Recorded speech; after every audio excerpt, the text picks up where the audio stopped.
much for this road. You just follow the river. It'll lead us straight to Tommy's. Come on.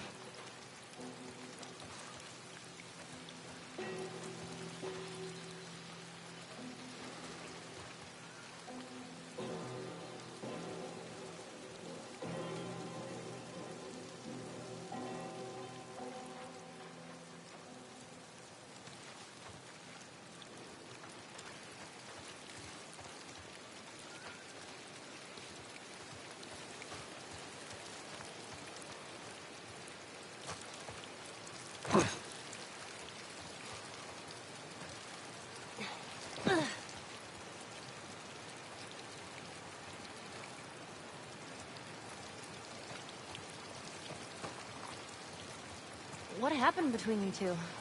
What do you mean? You and Tommy. You're not together, so clearly something went down. We just had a bit of a disagreement, that's all. Ah, here we go. So what was it about? Tommy saw the world one way, I saw it the other. And that's why he joined the Fireflies. Yeah, your friend Marlene promised him hope. That kept him busy for a while, but just like Tommy, he eventually quit that too. How was it? Last time you saw him? I believe his last words to me were, I don't ever want to see your goddamn face again. Jeez. But he's gonna help us? I suppose we're gonna find out. Well, with or without his help, we'll get there. Let's just keep going.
Whoa, what's that?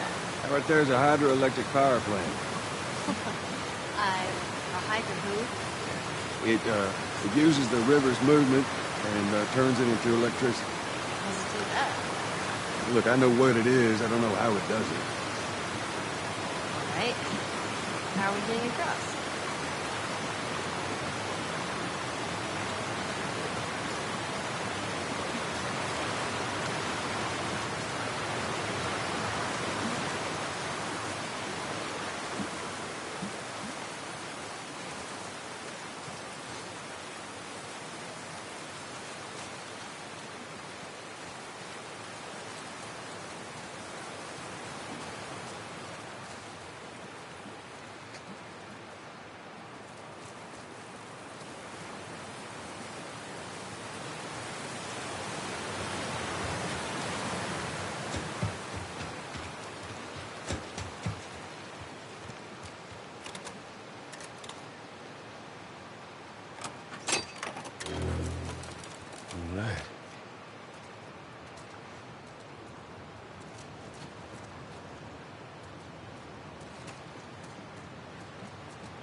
Well, that gets us halfway. If we get the other one up, we'll make it across.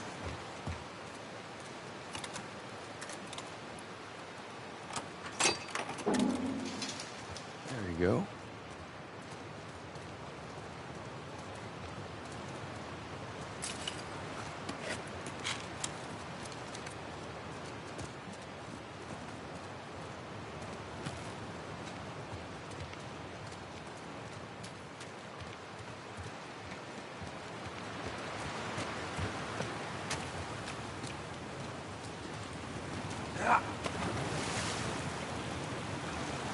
I'll find something. So hang tight.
There you go.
right, Ellie. I need you to... I know. Step on the fucking pallet.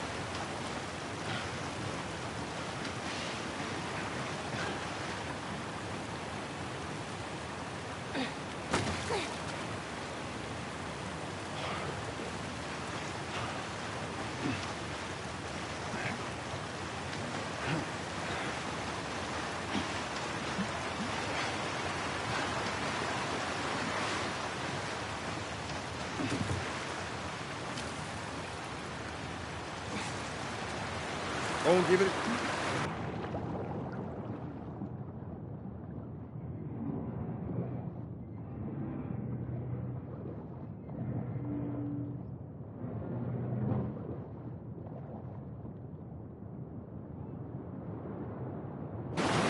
Bridge!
Hey, be careful crossing that thing.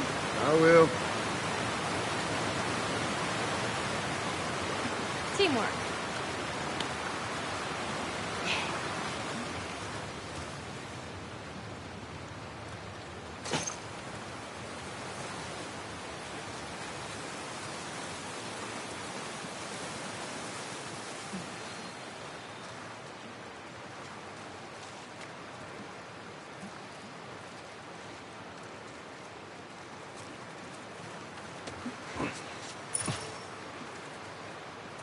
That's too small for grave. Forgot to leave that stupid robot on his grave. What should I do with it? Ellie, What? I want to talk about it. no. Why not? How many times do we need to go over this? Things happen, and we move on. It's just... That's enough. You're right. I'm sorry.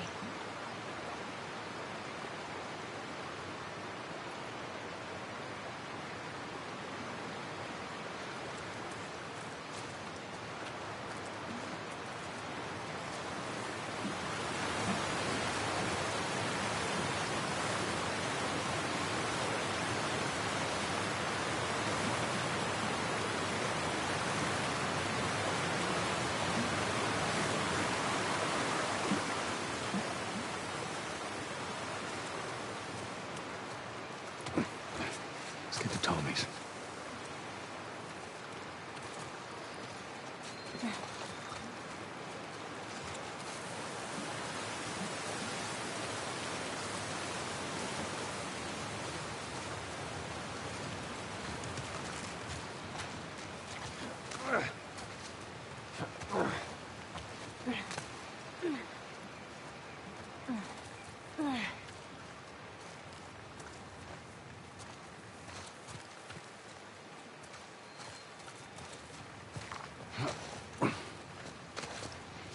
Oh, I'm so hungry.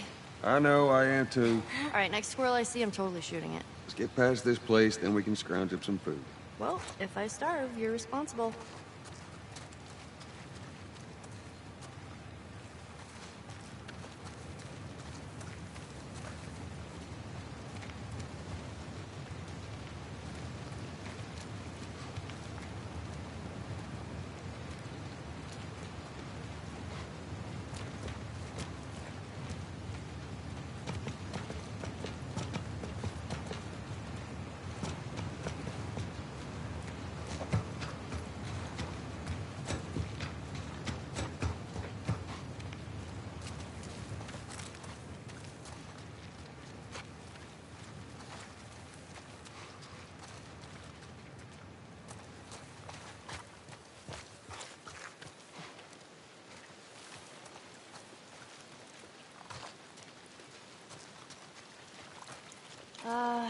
Should we head in? Ain't no way around. Gonna have to cut through the plant.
Don't even think about reaching for your weapon. Tell the girl to drop hers now.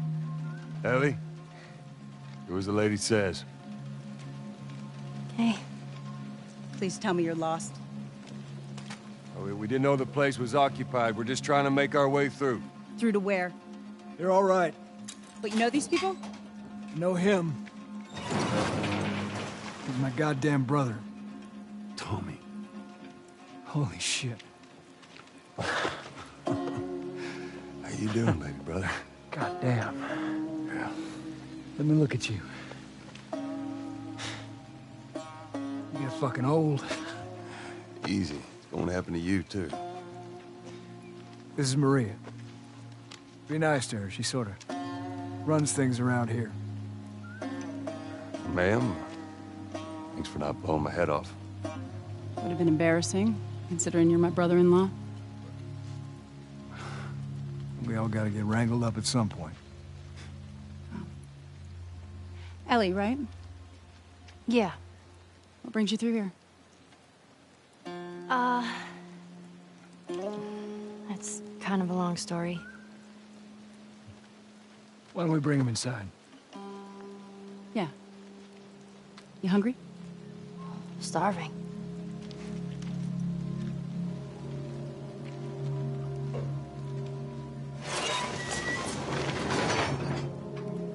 False alarm! They're friendlies. We've been dealing with raids. A lot of bandits in this area. It's been quiet for a few days. What the hell are you doing here? I thought I'd find you in Jackson. Been trying to bring the plant back to life.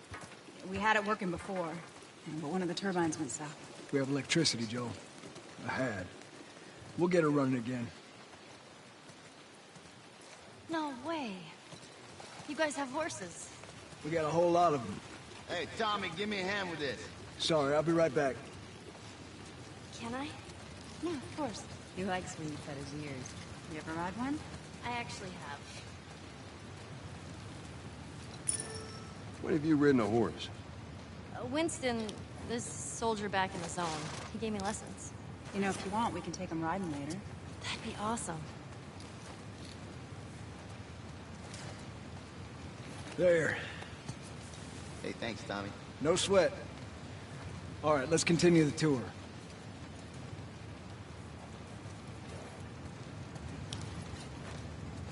Earl? Yeah? Why are you here? Weren't you supposed to head back this morning? Still waiting on Hauser and the rest of the boys to relieve me. You know, we'll be fine. Just go home to your family. It's just a couple more hours. I'll tough it out. All right, look, take it easy.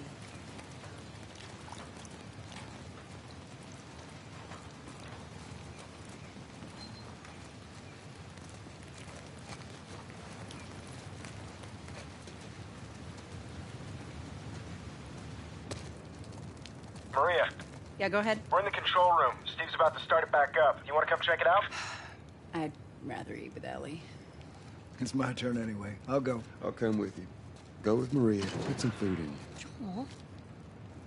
Come on, Ellie. Let's give the boys some space. I'm sending Tommy over. Stand by. This will be the 6th time of them trying to get the turbines back online. We've been here just a week, and it feels like forever.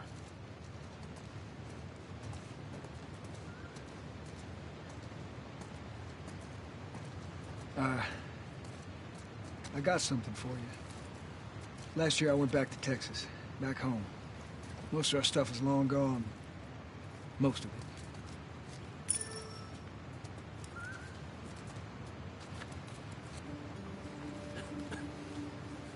Here.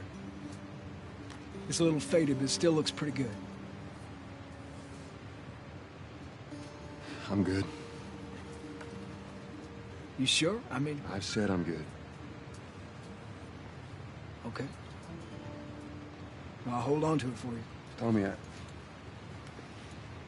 I need to talk to you. Privately. Yeah, okay. Let me just check on my guys real quick. Come on.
I don't know what you heard, but you should see the town.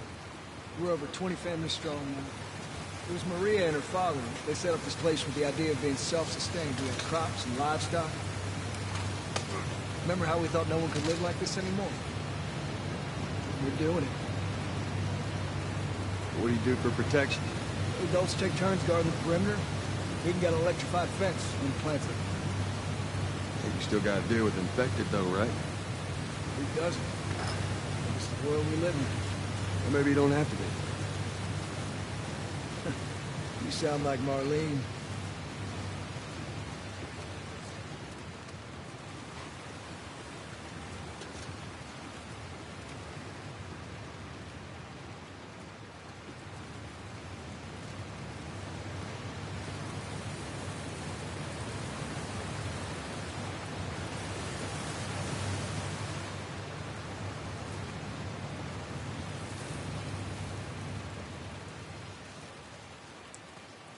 buddy.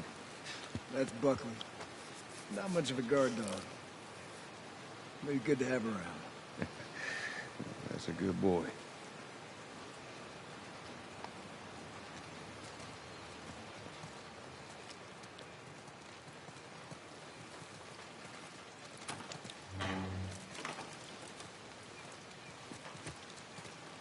These two geniuses are gonna bring this plant back to life.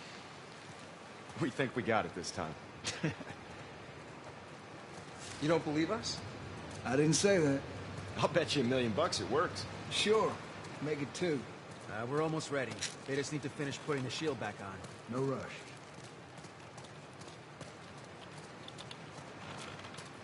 To the left. Watch it.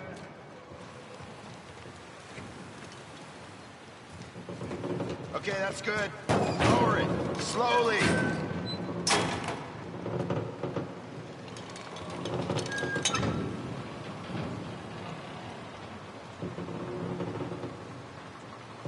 All right. That's good. Tommy's here. We good to go? Jimmy, 1 second.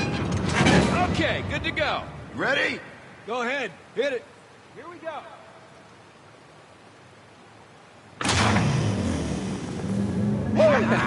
God damn! We did it, boys! Nice work, boys. Somebody get on the horn and give Maria the good news. You see that? It's pretty impressive. Looks like you're out $2 million. All right, Joel. Let's go talk.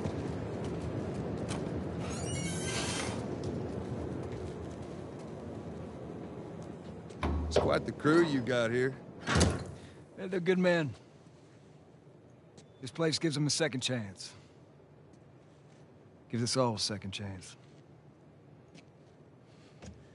So why'd you leave Boston? I've been on quite the adventure, little brother. I reckon it's got something to do with that girl. It's got everything to do with that little girl. Well, go on then. She's immune. Immune to what? I've Oh, seen come her, on. I know I've seen her breathe enough spores to take down a dozen men. And nothing. Now, I wouldn't have believed it neither. But I can show you. All right.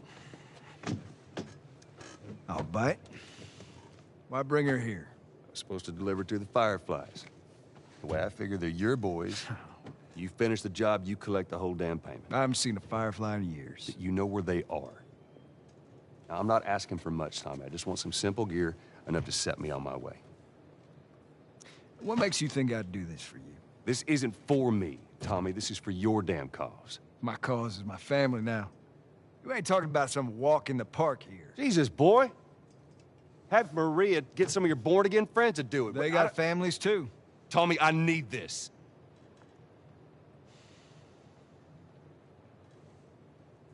You want some gear? Sure. But I ain't taking that girl off your hands. This is how you gonna repay me, huh? Repay you? For all those goddamn years I took care of us. Took care. That's what you call it? I got nothing but nightmares from those years. You survived because of me. It wasn't worth it? I bring you the cure from mankind, and you wanna play the pissy little brother. We ain't back in Boston. You lay your hands on me again, it won't end well for you. The hell is that? We're under attack. You still remember how to kill, right? Yeah. Shit! Bandit! Stop him! Don't let him into the building!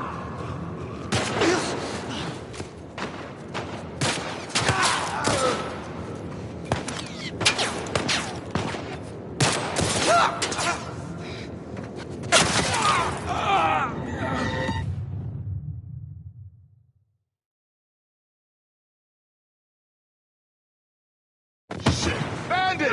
Stop him! Don't let him into the building!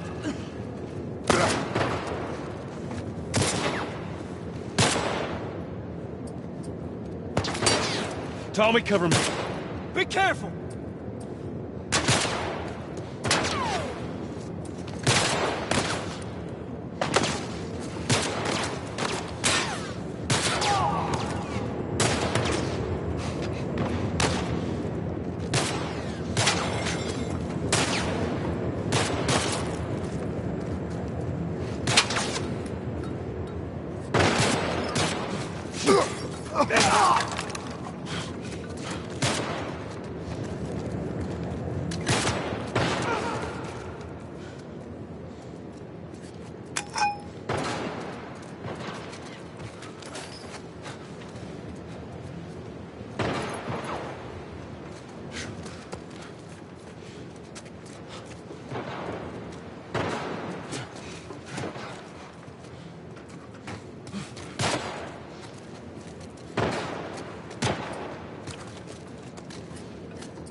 Watch out!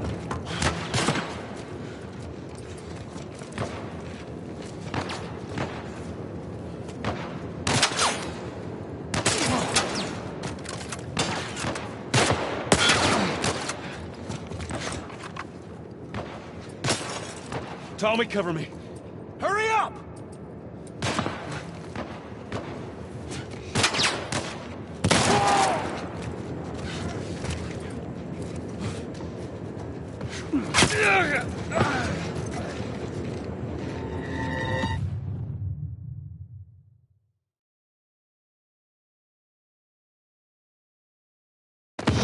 Bandit! Stop him! Don't let him into the building!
Keep him busy. Be careful! Look out!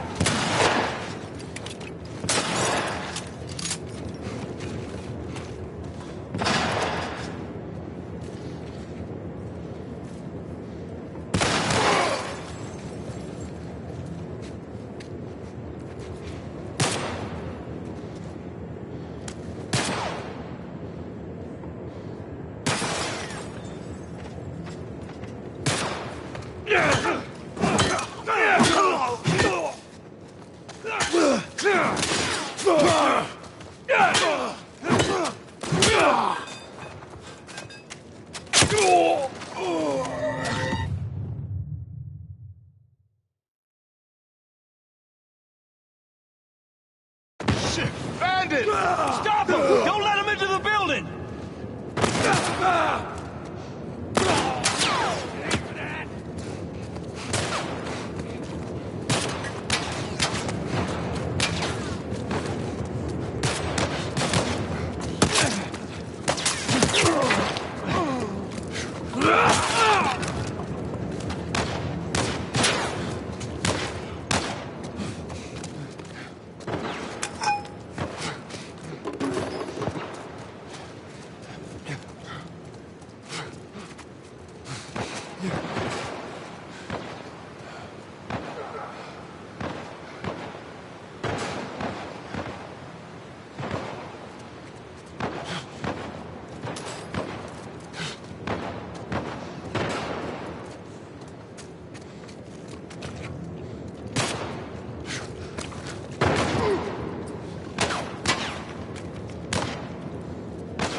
Bandit!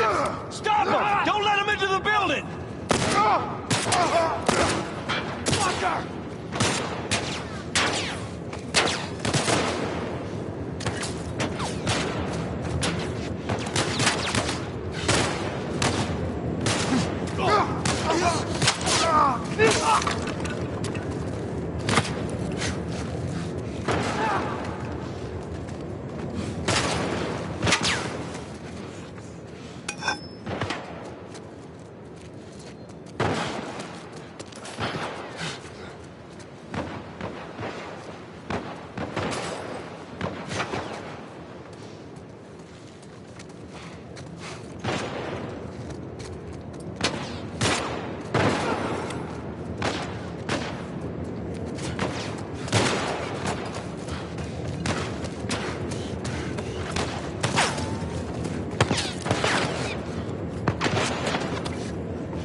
Let's get a move on!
Block them! Don't let them into the building!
Let's get a move on!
You guys see anything?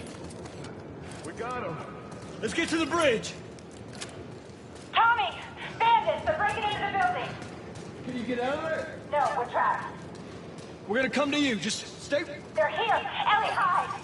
Maria! God damn it.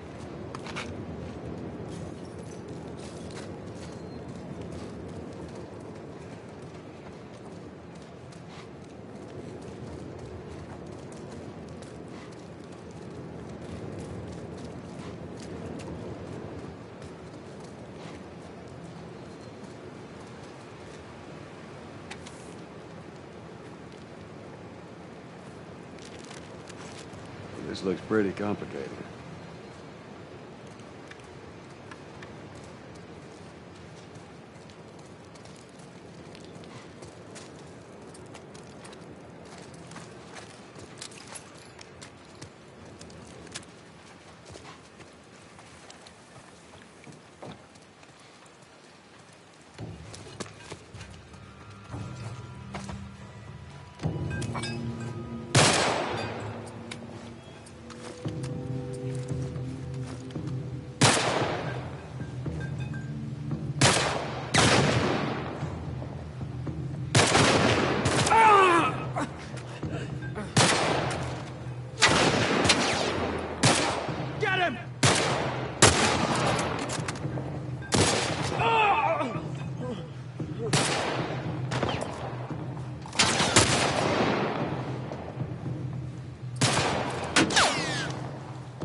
Tommy, cover me.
They're fighting on the bridge! Let's go!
Get him!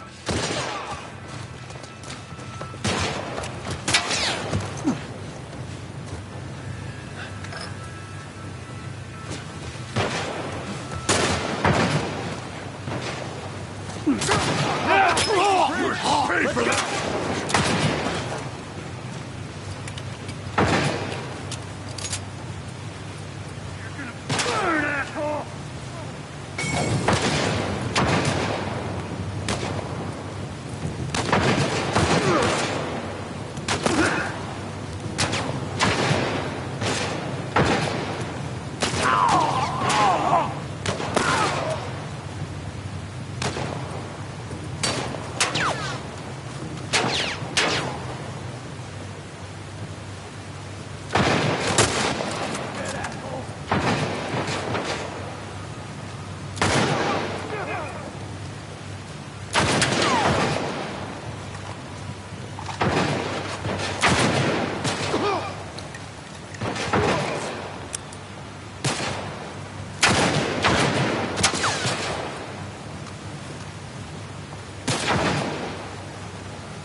We gotta get to the girl! Right behind you.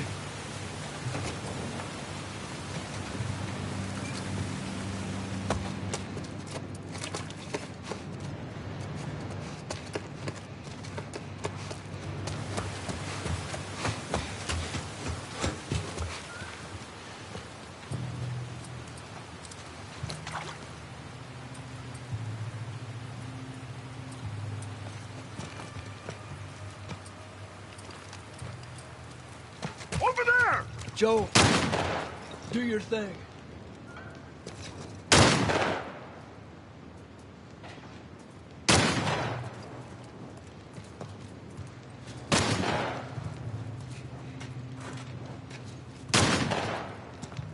Up there!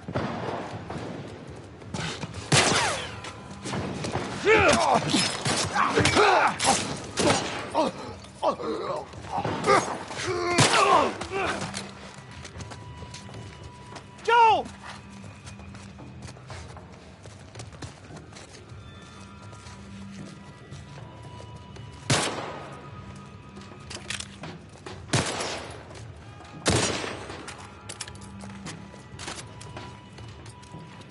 Tommy, cover me.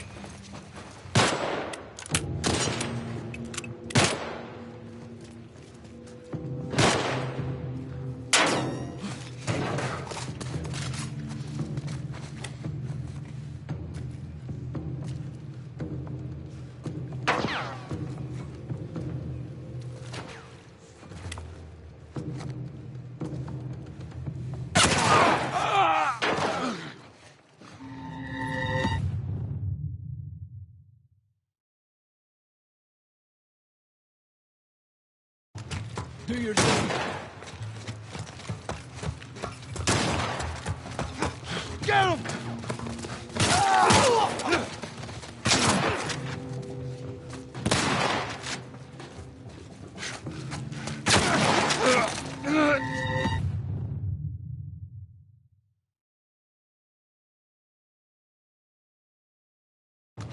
Do your thing.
Do your thing.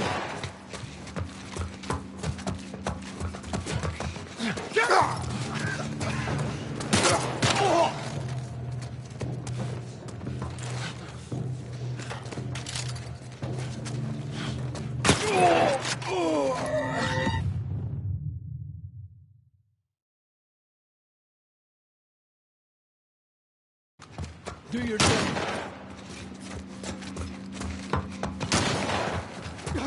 Get him!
Do your thing.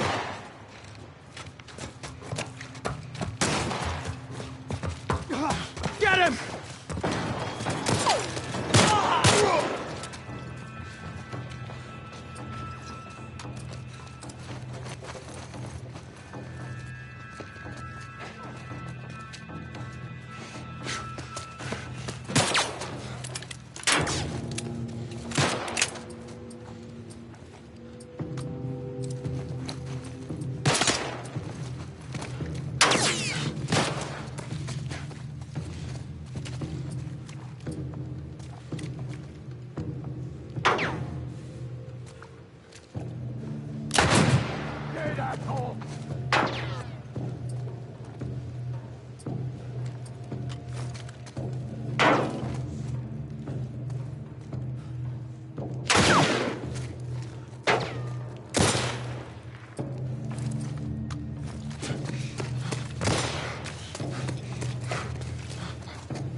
Do your thing.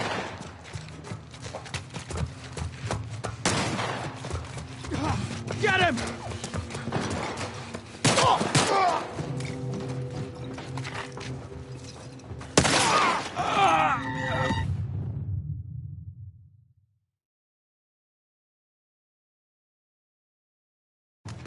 Do your thing. Up there!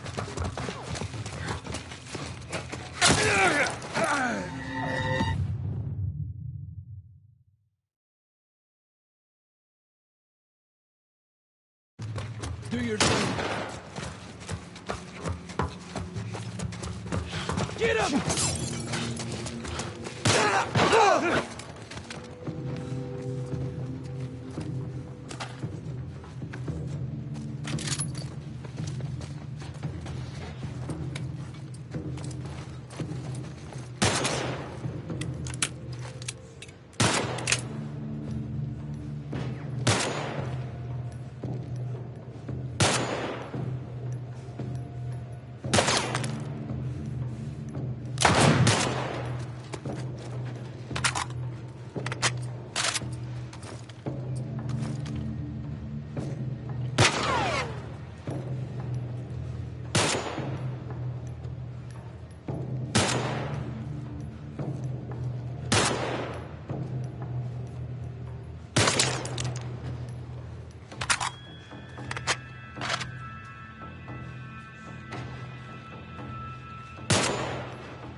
I got you covered!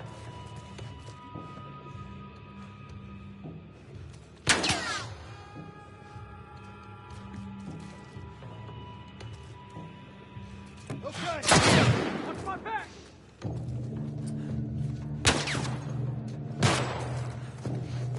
Watch out!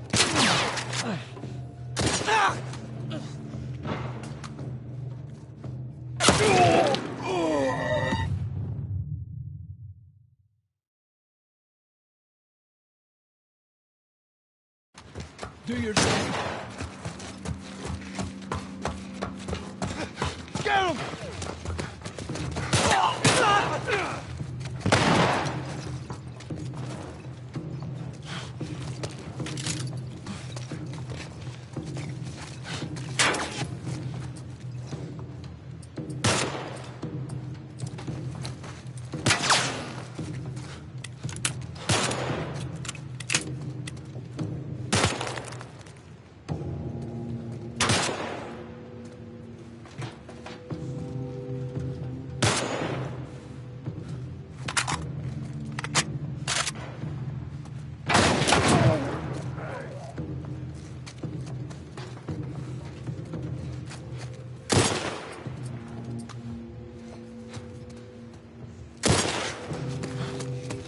Cover me.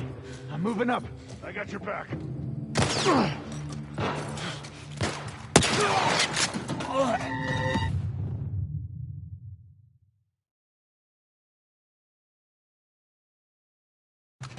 Do your thing.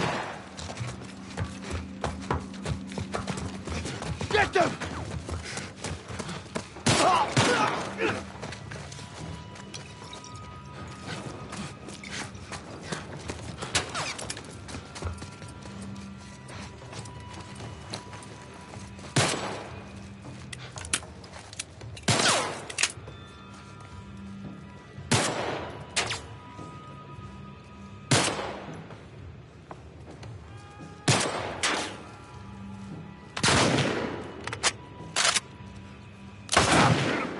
Asshole!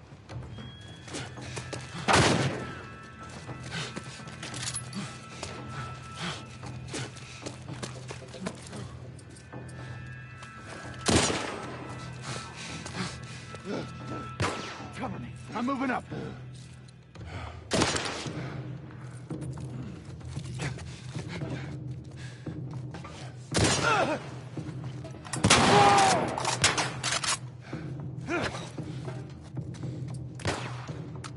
Watch my back! Hurry up!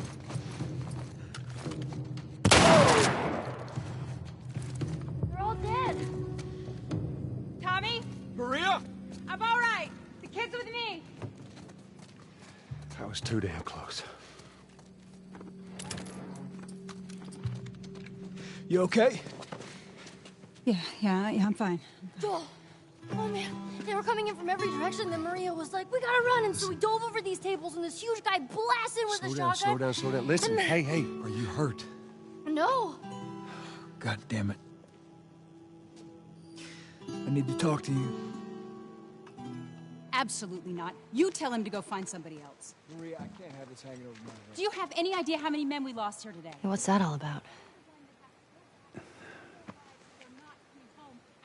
Does that have anything to do with me? We'll talk about it later. Did he tell you where the lab is? We'll talk about it later. Later. Right. It takes one fuck up. One fuck up, and then I turn into one of those widows, okay? I have to do this. I don't know what else to say. Fine. Maria. Here we go. You. If anything at all happens to him, it's on you.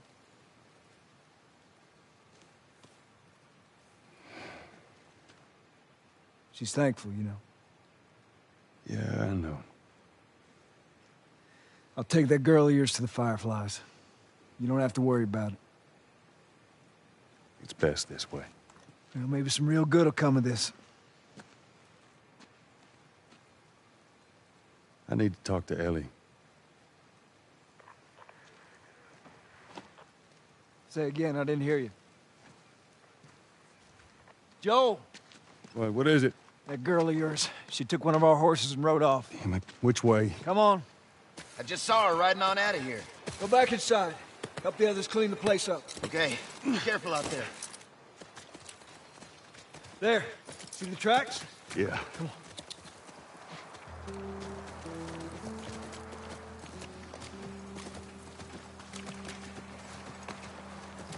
Come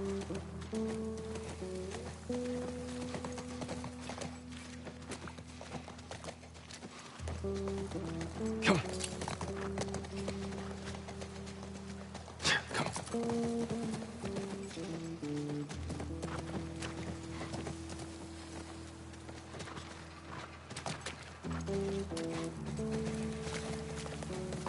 Here you go.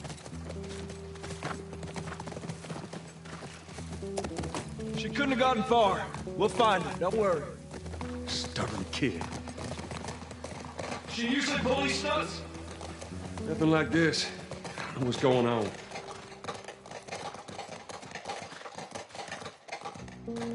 Let's go.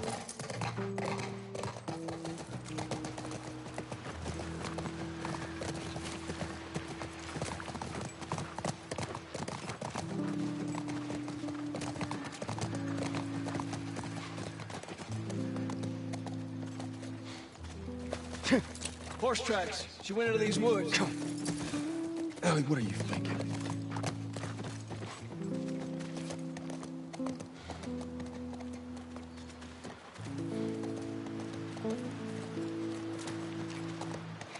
Come on.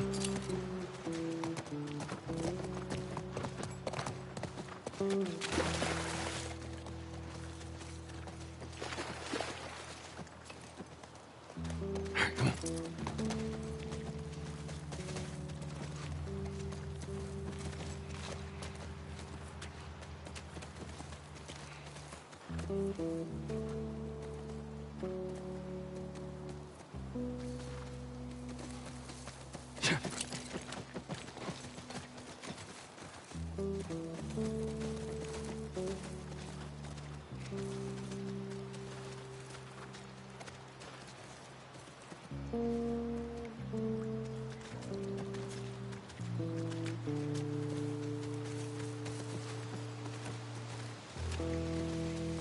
There.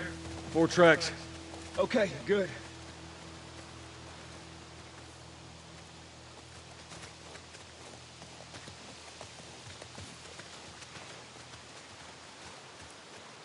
Let's go.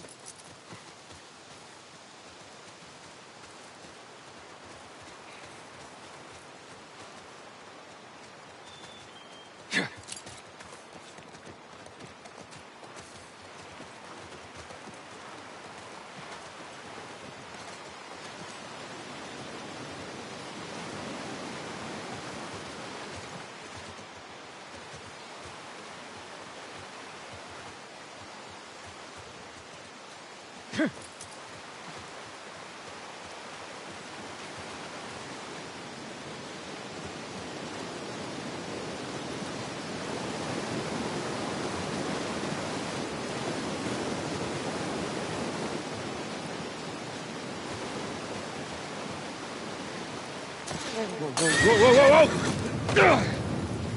I got your back.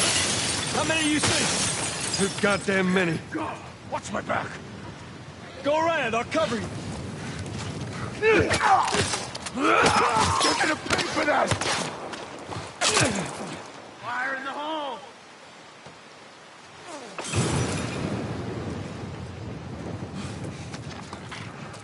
Heads up!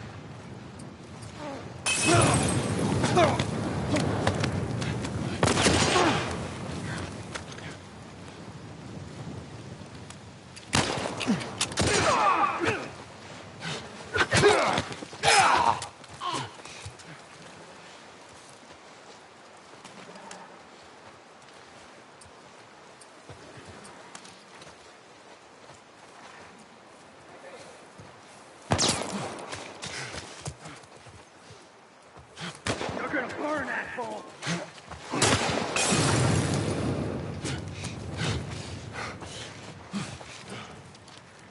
Watch my back.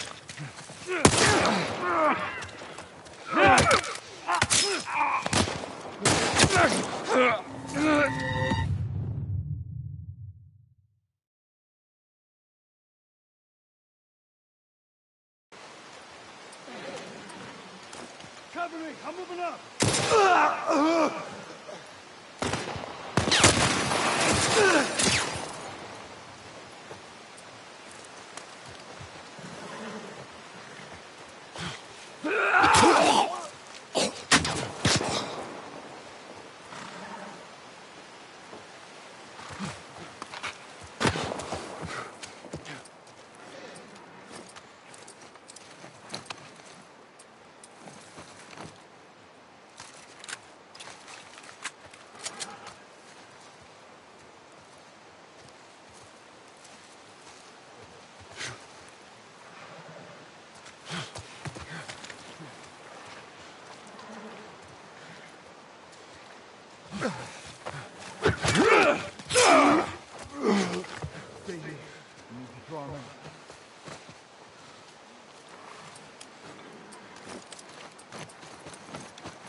taken!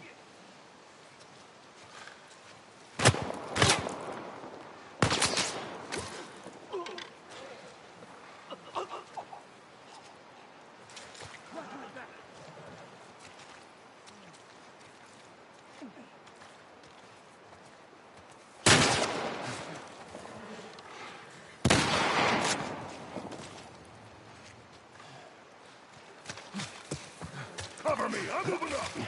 Back!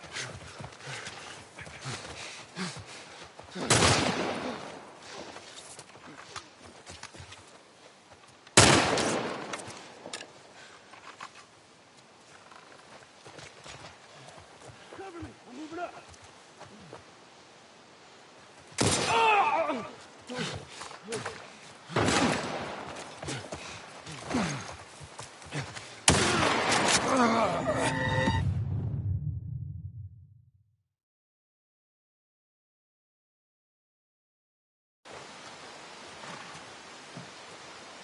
Go!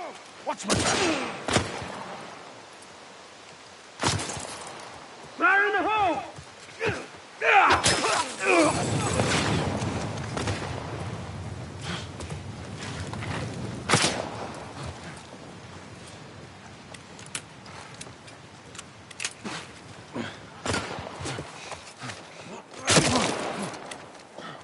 Okay, go!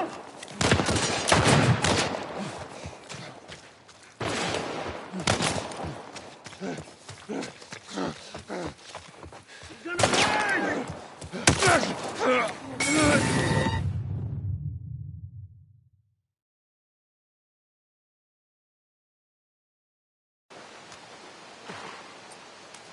Cover me. I'm moving up.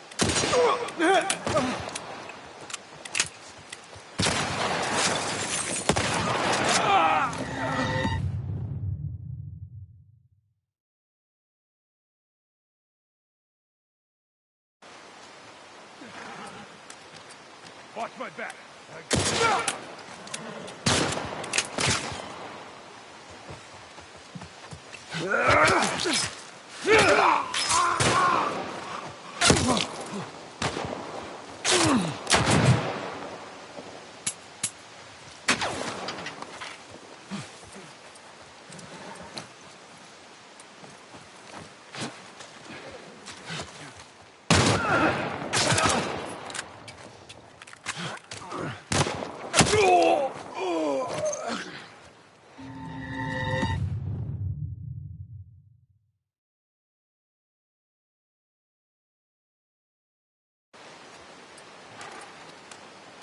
Watch my back!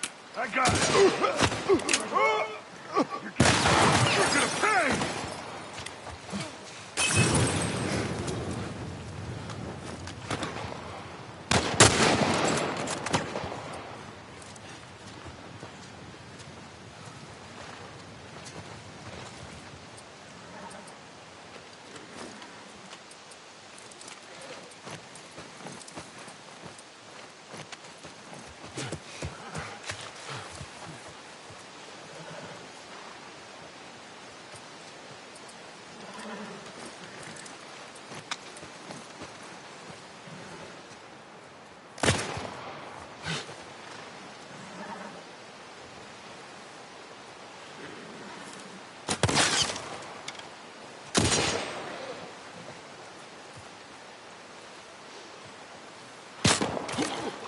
Pay for that!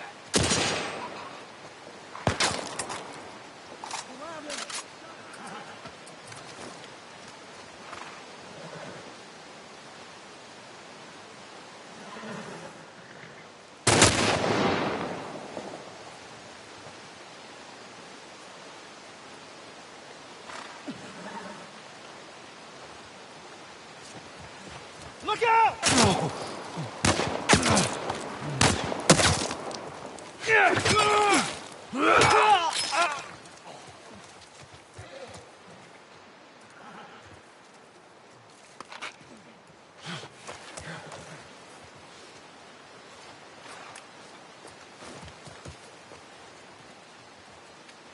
Watch my back.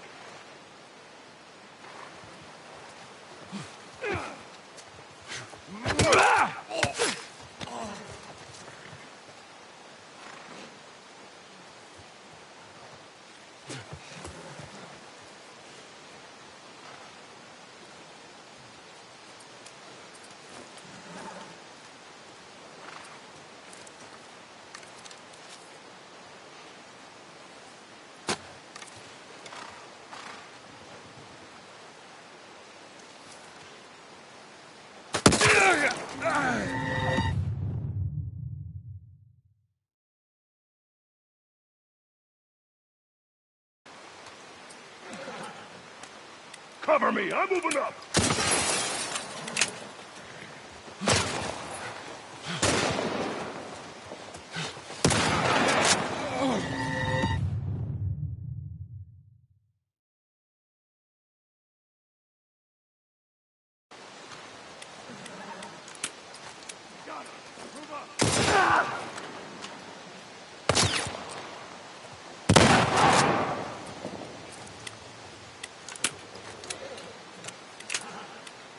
Here it comes, motherfucker!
Cover me! I'm moving up!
That's all of them. Come on, back to the horses.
All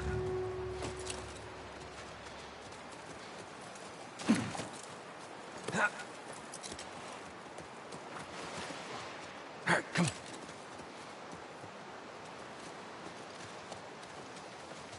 Get on.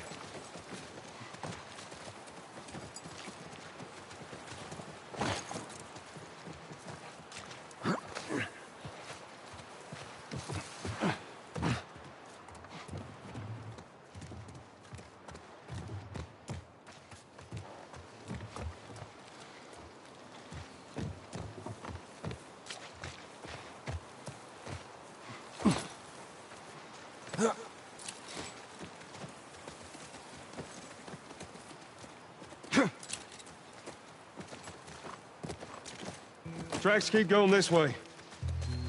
Just hope they didn't get to her.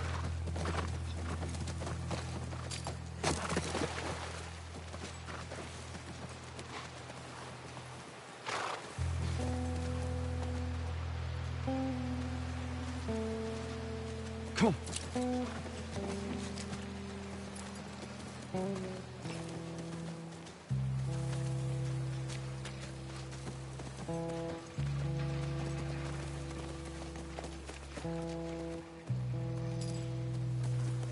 Come on.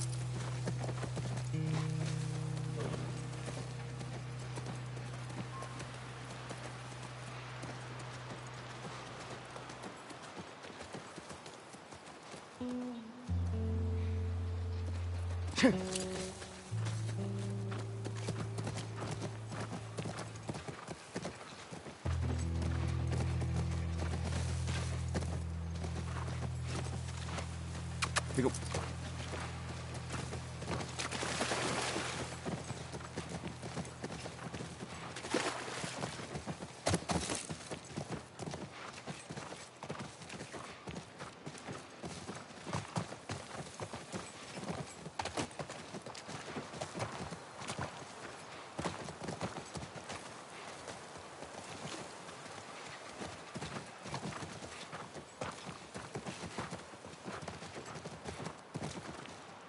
Look, by the ranch. That's our horse. She's got to be there. Come on. Area looks clear.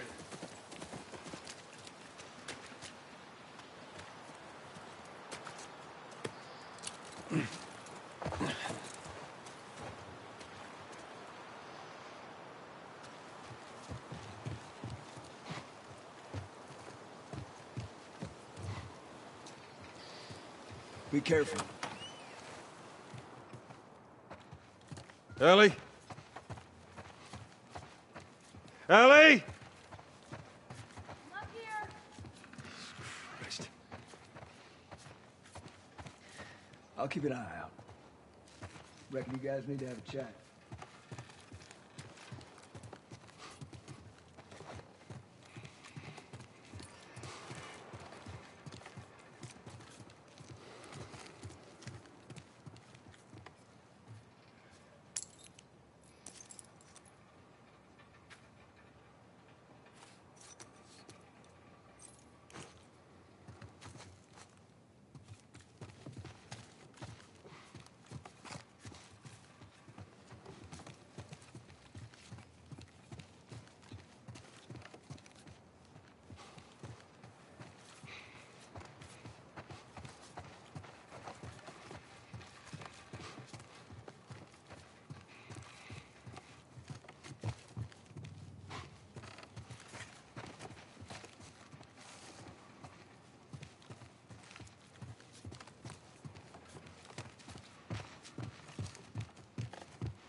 Is this really all they had to worry about? Boys, movies, deciding which shirt goes with which skirt. It's bizarre. Get up. We're leaving. And if I say no? Do you even realize what your life means? Huh? Running off like that, putting yourself at risk? It's pretty goddamn stupid. Well, I guess we're both disappointed with each other then. What do you want from me? Admit that you wanted to get rid of me the whole time. Tommy knows this area. Oh, better fuck than... that. Well, I'm sorry. I trust him better than I trust myself. Stop with the bullshit. What are you so afraid of? That I'm gonna end up like Sam? I can't get infected. I can take care of myself. How many close calls have we had? Well, we seem to be doing all right so far. And now you'll be doing even better with Tommy. Not her, you know. What? Maria told me about Sarah. Ellie? And... You are treading on some mighty thin ice here. I'm sorry about your daughter, Joel. But I have lost people too. You have no idea what loss is.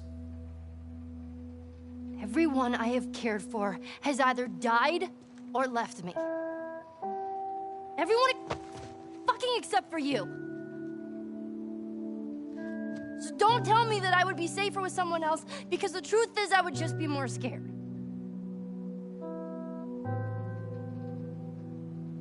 You're right.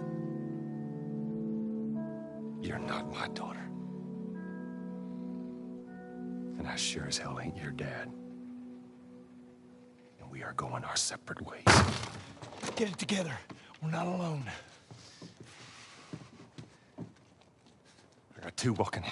There's more inside already.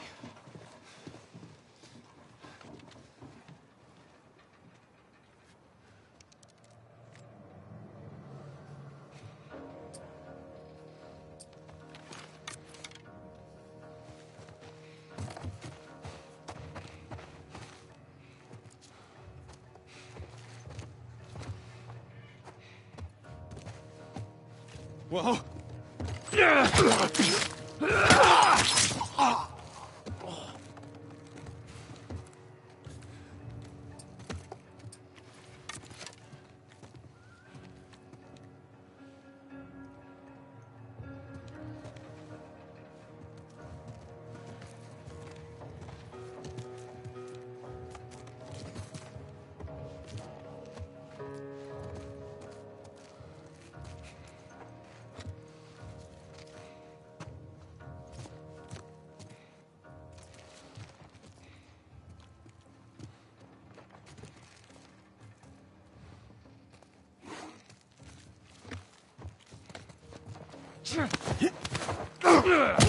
Back.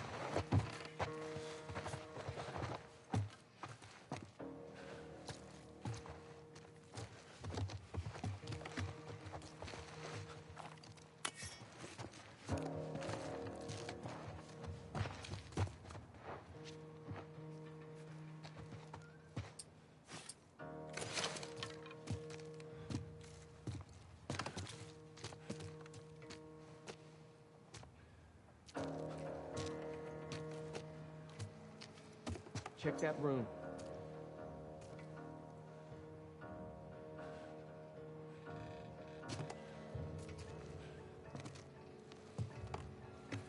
I got nothing over this way. Me either.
Nothing over this way. Here either. No. Hey, kill him. Got your back.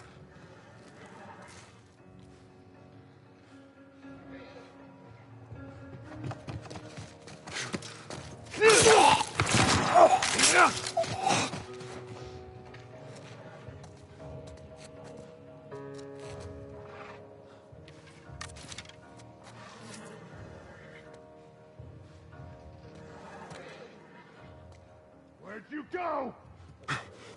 Here we go.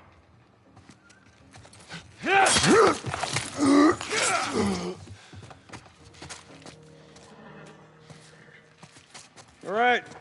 House is clear. Let's get back to the horses.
We're clear.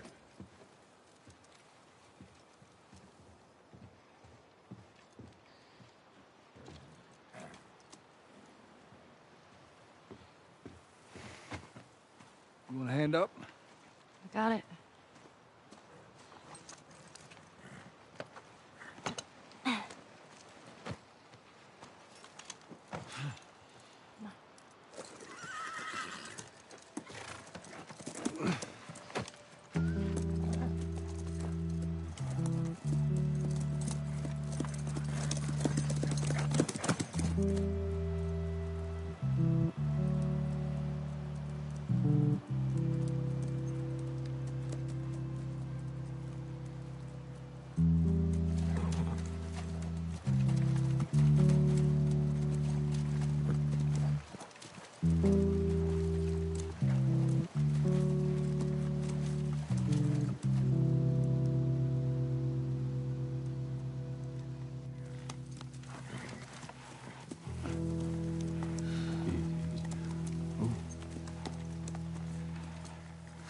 There she is. Kids will be watching movies tonight. Where is this lab of theirs? It's all the way out, University of Eastern Colorado. Go Bighorns. Ellie, get off your horse. Give it on back to Tommy. I'm gonna hang on to this fella, if that's all right with you. Go on, don't make me repeat myself. What are you doing? Your wife kind of scares me. I don't want her coming after me. Sorry for stealing your horse. Look, come back to town. Let's discuss it at least. You know me, my mind's all made up. University, Eastern Colorado. How do I find this lab? It's in the science building. Looks like a giant mirror. You can't miss it. Take care of that wife of yours. There's a place for you here. You know?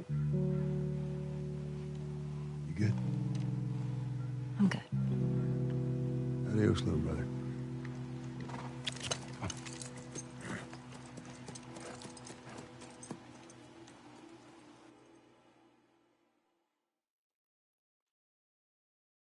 Let me see if I get this straight. If you mess up your fourth down, then you give the ball to the other team? Right, it's called turnover. And if you clear the 10 yards, then you're back at first down? First down, that's right. Man, it's confusing. Hey, you just gotta play it a couple times. It all makes sense.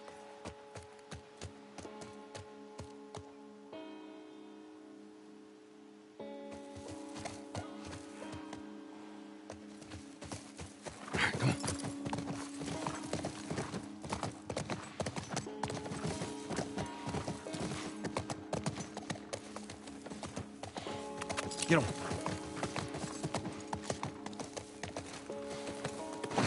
Stay, Callus. What kind of name is Callus, anyways? Not my fault you forgot to ask Tommy his name. Callus. Ellie, found another one of them comics. Oh, I'll read that later.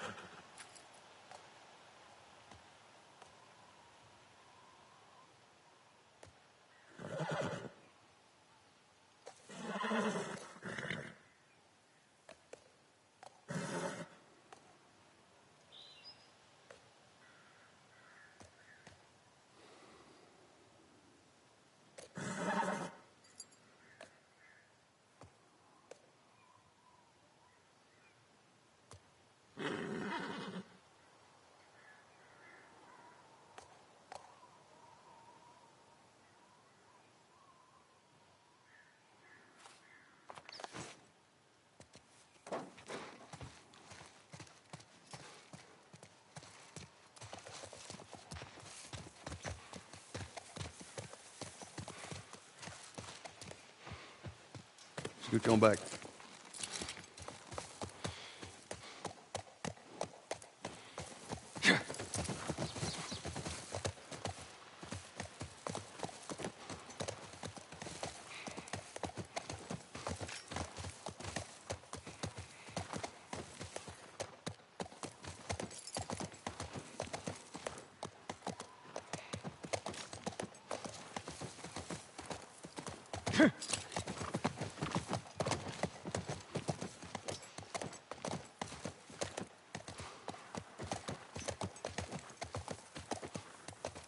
All right, come on.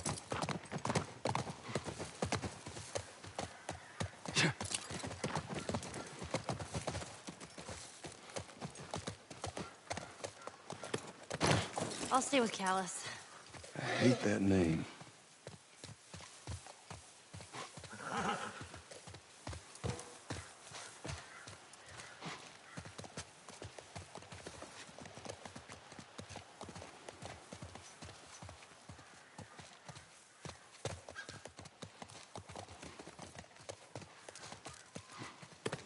Go, scoot.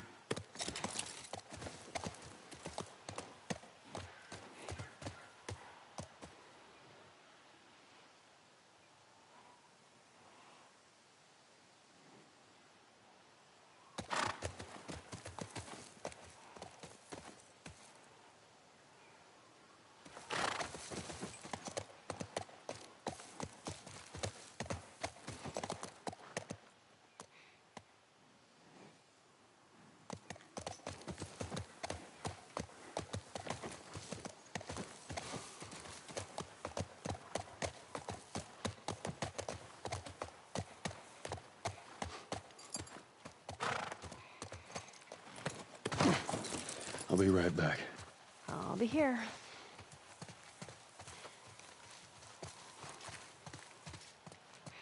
Scoot back.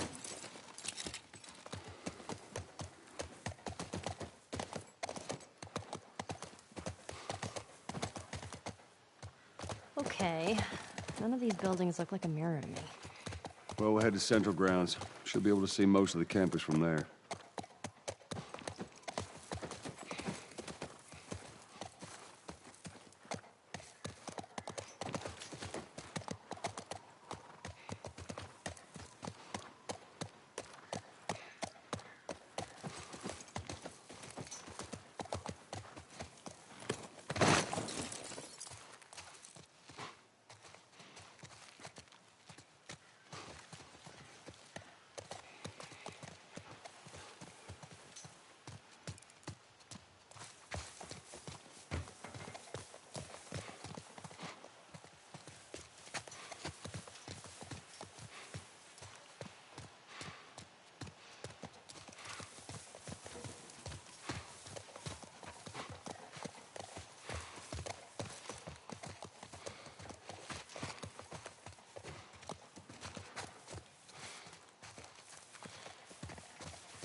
Go back.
There was a lookout here. That's a good sign.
Scooch.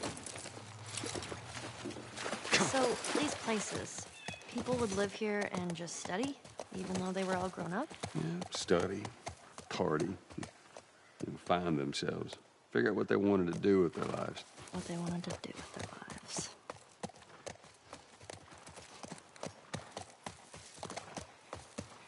Let's go. That's a giant ram. You guys were like some idol worshippers. When it came to sports? Hell yeah.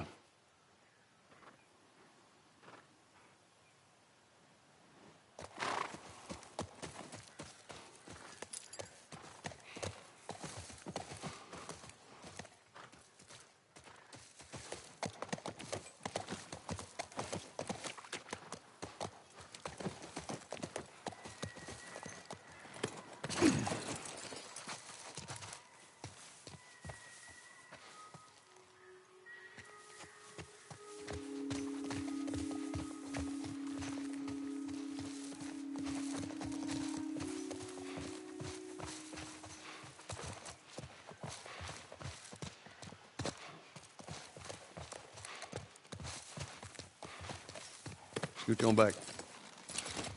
Let's go.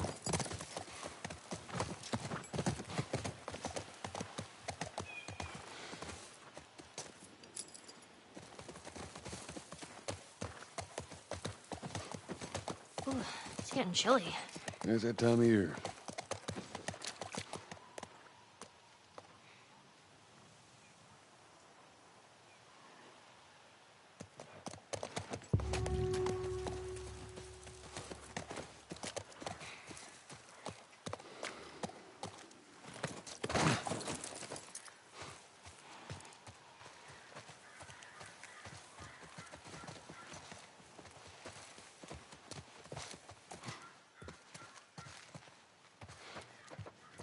How many people you think are there?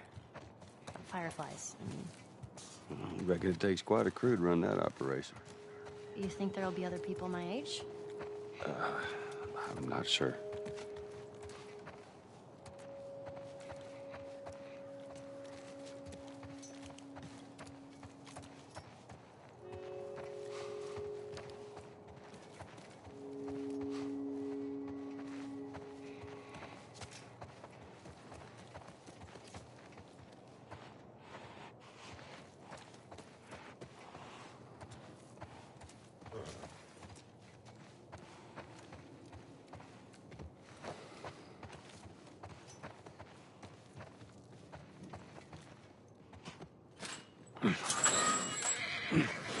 Whoa. What is it?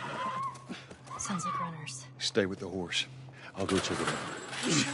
Yes, I don't want him running off. I'll be right back.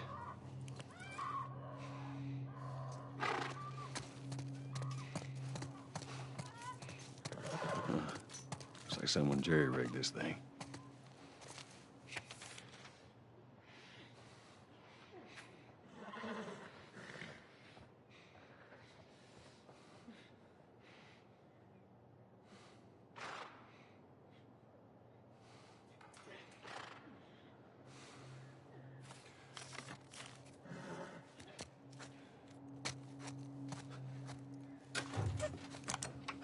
No juice.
That's that.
Hey, I was thinking, I would have wanted to be an astronaut. That a fact? Yeah. Can you imagine being up there all by yourself? Would have been cool. I'm just saying.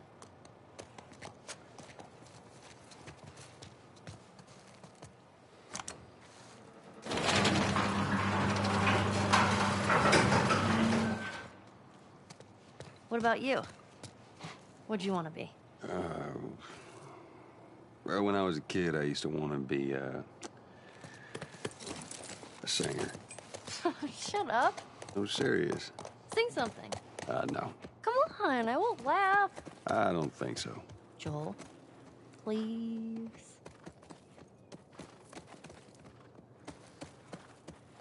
All right, come on. Come on.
Scoot back.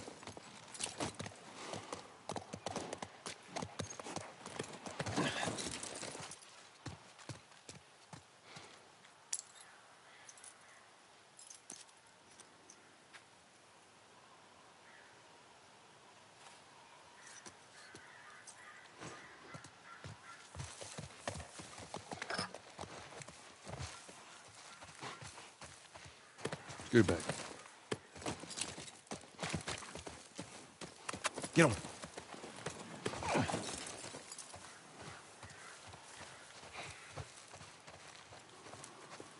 Go, scoot.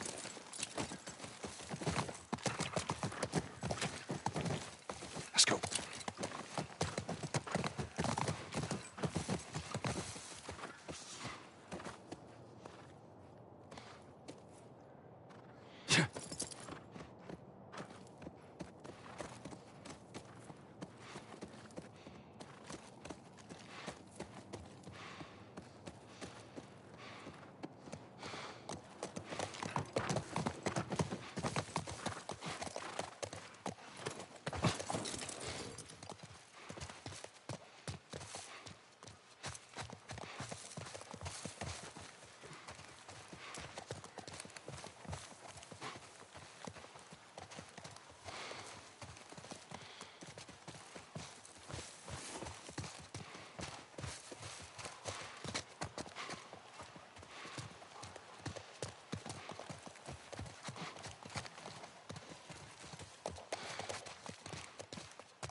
Scoot back.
Scoot back.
Scooch.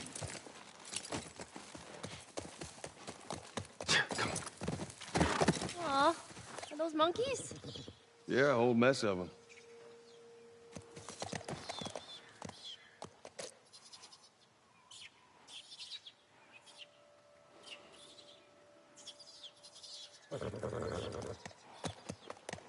Come on.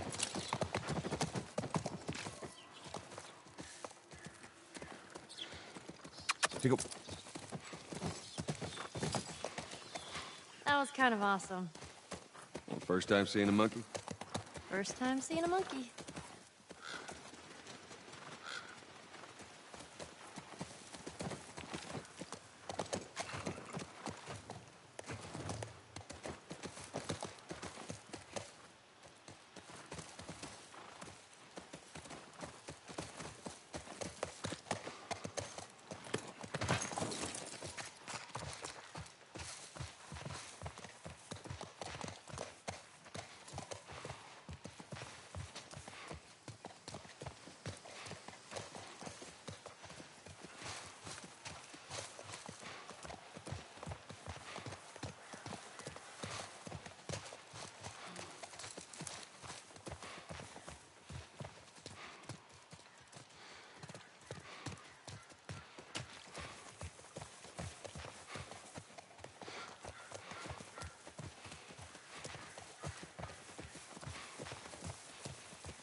Scooch on back.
Hey, look. Fireflies. I see it. This is good. First sign of fireflies.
Go, scoot.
Let's go.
All right, let's try that gate.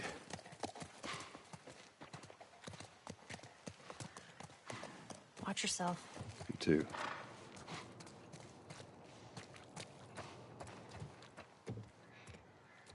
There it is.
Wonder how long you held out.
Damn it, spores.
More infected, I'm fine. Here, come open the gate.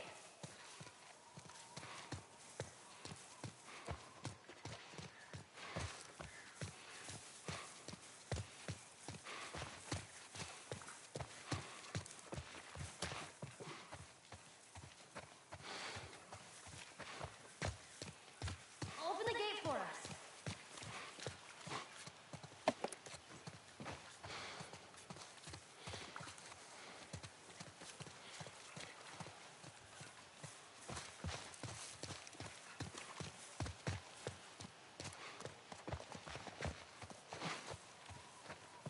Move the cart so we can open the gate.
Let's try the gate.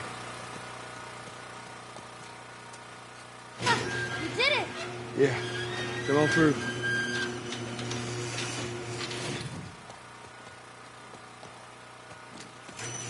Scooch. Those clickers. Come. Think they were fireflies? No. No, I don't think so. Why would they have infected so close to the lab? Well, Bill used them as a form of defense. Maybe they're doing the same. Yeah, I could see that.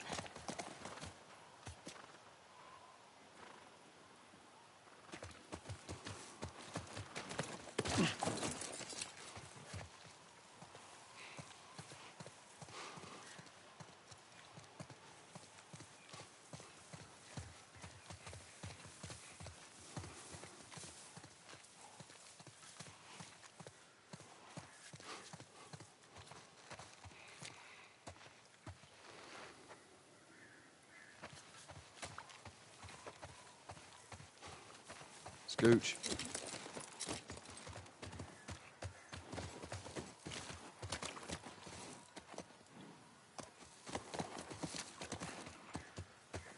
Come on.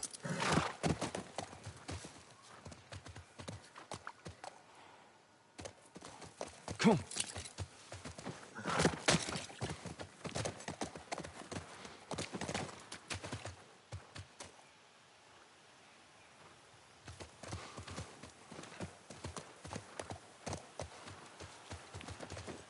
Come.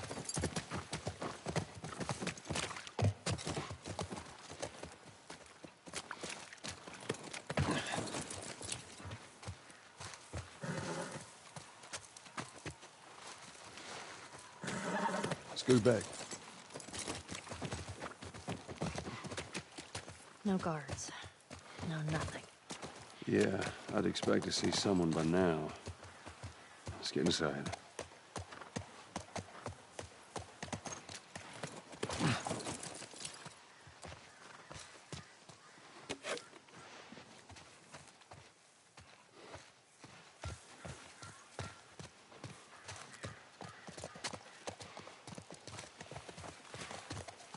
Have you ever been to one of these? What, university? Yeah. No, not as a student, at least. Why not? I had Sarah when I was pretty young. Were you married? For a while. What happened? Okay, Too much? too much.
we ever gonna find living fireflies? We better.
Scoot back.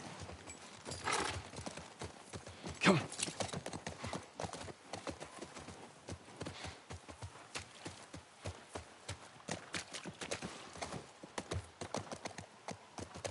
Get on.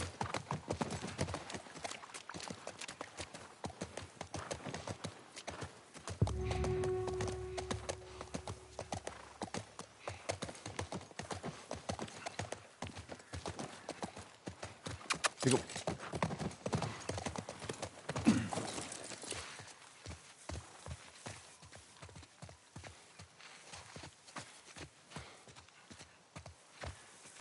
Scoot back.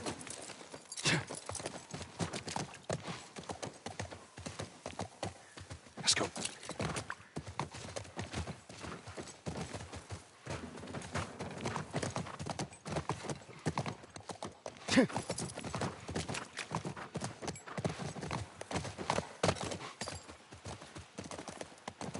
Hey, what about over there?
All right, not what I had in mind, but it'll do.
All right, we're inside. Come on, kiddo, give me your hand. There you go. Thanks. Let's look around.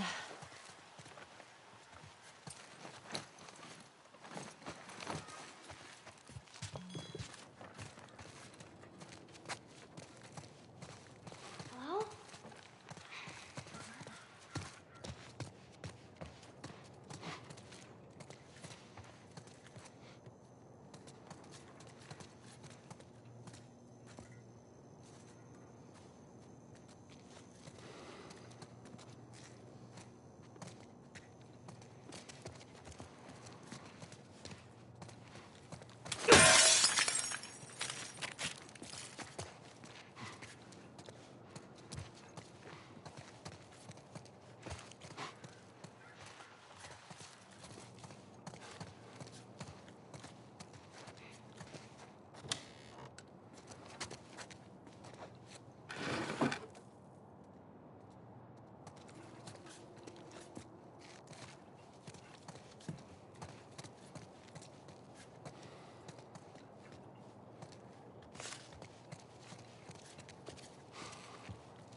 Cure for mankind over here. Anyone? Let's keep it down until we figure out what's going on.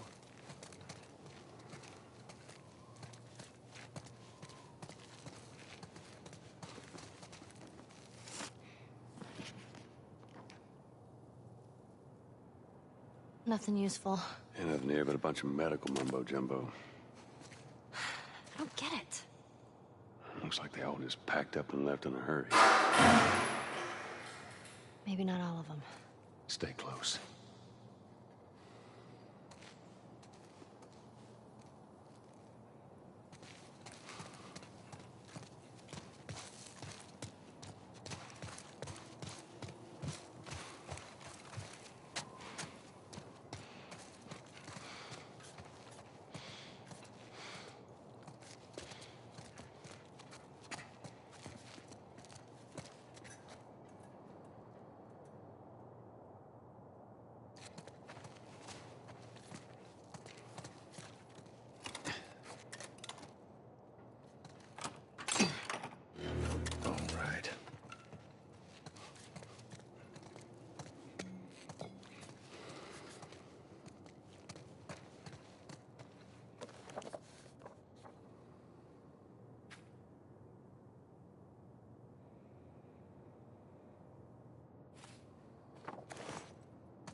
No bodies. That's good, right? We found out where they went.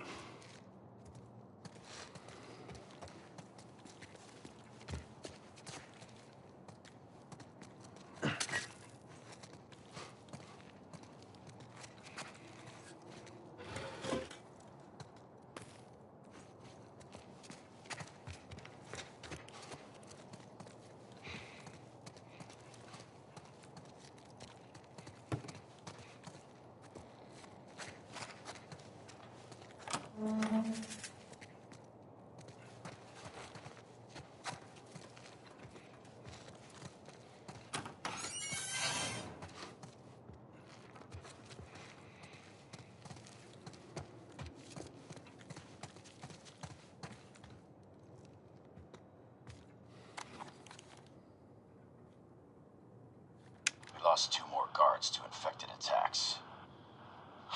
They're about to go have another goddamn meeting about the safety of this lab. All of our equipment is here. All of our data is here. All the personnel have gotten used to living here. I'm gonna run another test. Otherwise, this incompetence will drive me insane.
clickers.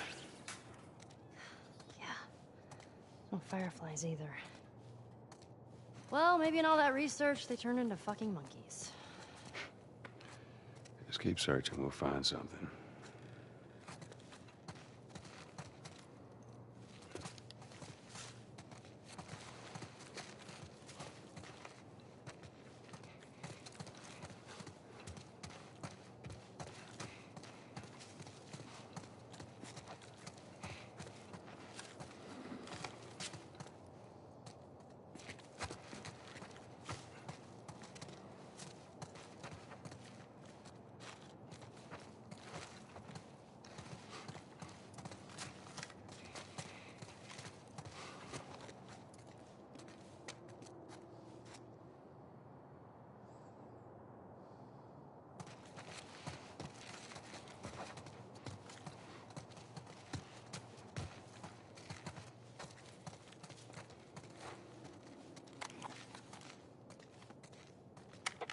That's 4 pallets of lab equipment all packed up and ready to go.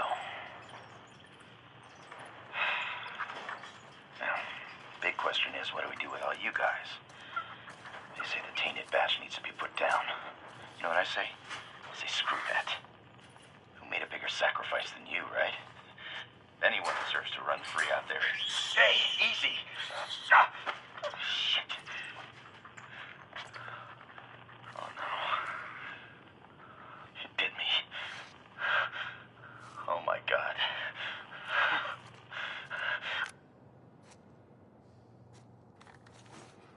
I'm sure glad we didn't mess with them monkeys. He didn't say where they went. I know, let's just keep looking.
Yeah, no shit. I'm dead. Or I will be soon. Got me some time to reflect. Been years that felt like the fucking thing was a giant waste of time. I'm not gonna do this anymore. Come on. Looking for the others. They've all returned to St. Mary's Hospital in Salt Lake City. You'll find them there. Still trying to save the world. Good luck with that. Do you know where that is? I know the city. Is it far? It ain't close. I mean, on horseback. What? The fireflies? Get down! Oh! Who the fuck are these guys? It don't matter. We know where to go. Now let's get the hell out of here.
Watch my back!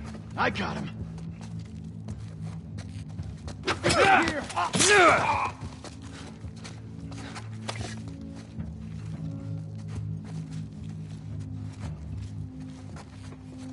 Don't lose him.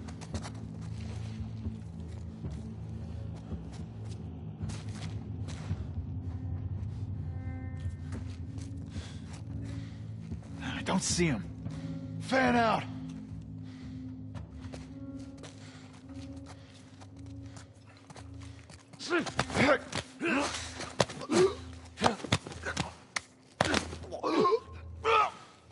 Oh, man.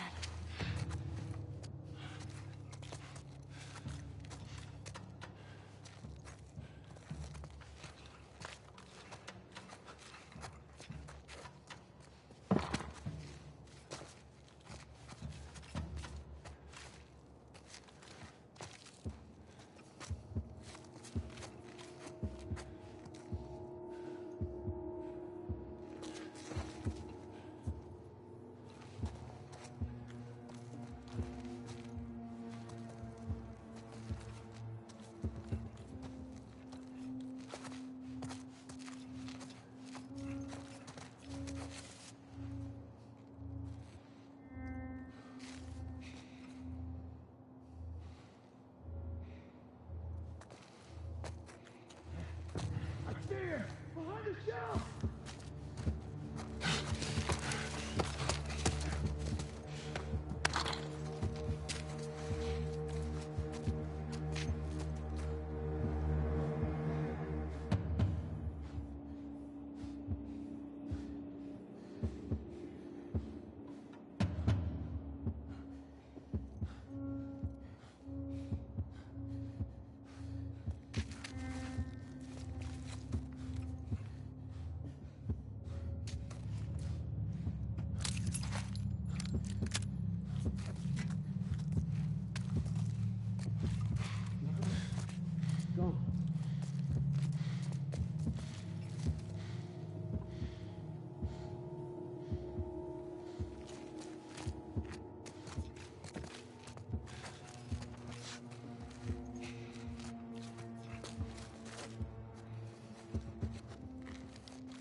That was too close. I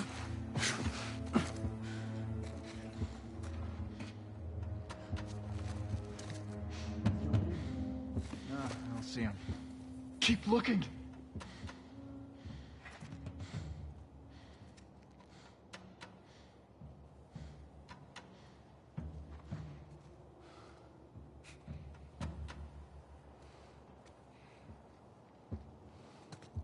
Where the hell are you?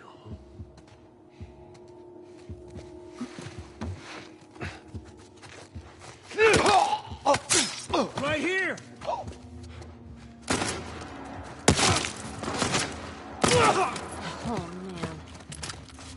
man. Ellie, run!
Where?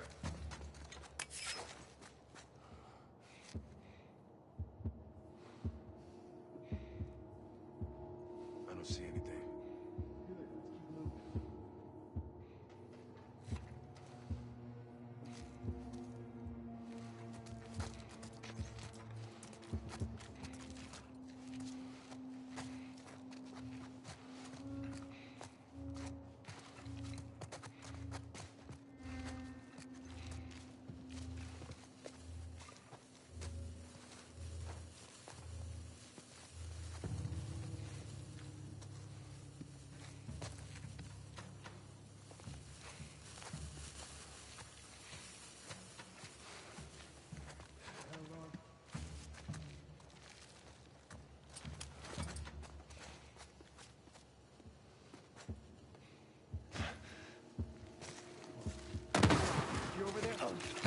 Here he is! Motherfucker!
You asshole!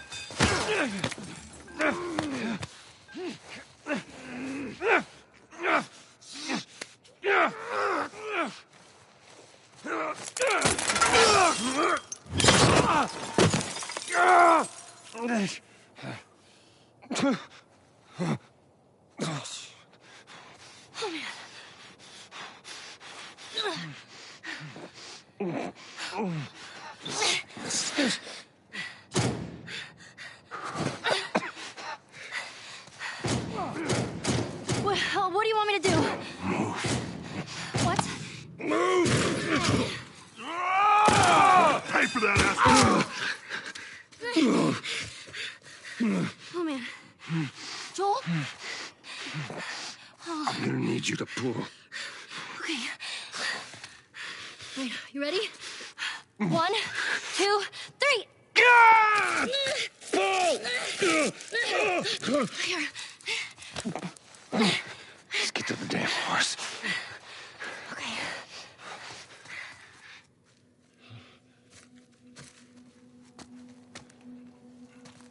I don't see anyone. Let's go.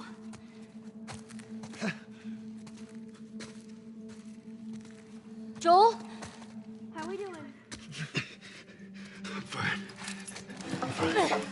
Can you handle the window? Yeah. Okay. Jesus. Come on, move! Shit. I see you.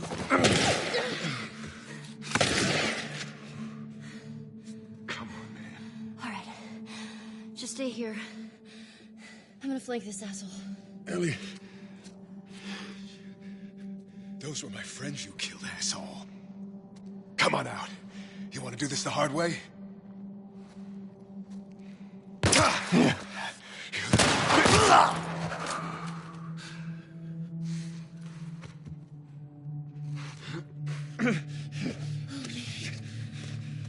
We gotta get you out of here. I'm okay. You're not okay, Joel! Now come on!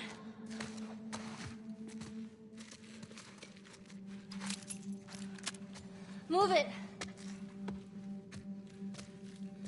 There's no one here. Hurry!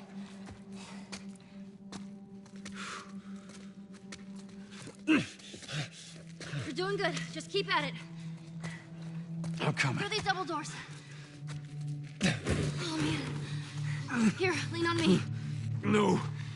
Well, can you walk? Yes. Then fucking walk!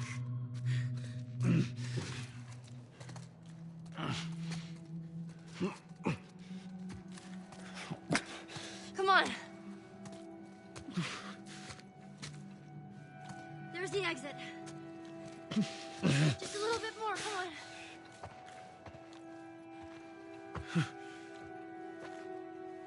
Hey.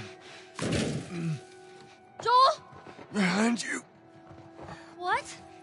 Ellie.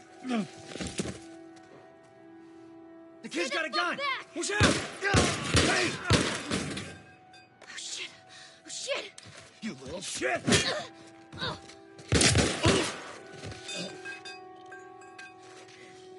Joel. Here, stand up. Put your arm around me. All right, let's go. I swear to God, I get you out of this. You're so singing for me. You wish.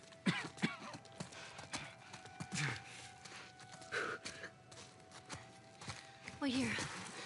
I'll get the door. Take your time. Come on.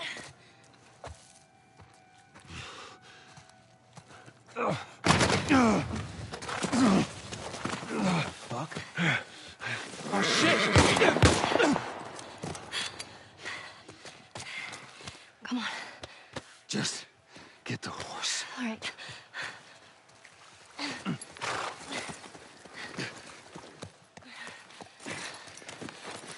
Can you get on?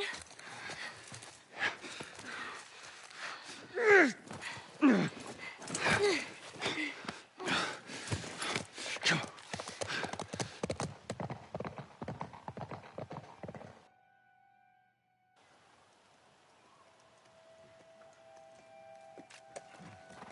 I think we're safe. Joel? Joel? Shit. Joel, here. Oh, get up, get up, get up. You gotta tell me what to do. Come on. You gotta get up. Joel?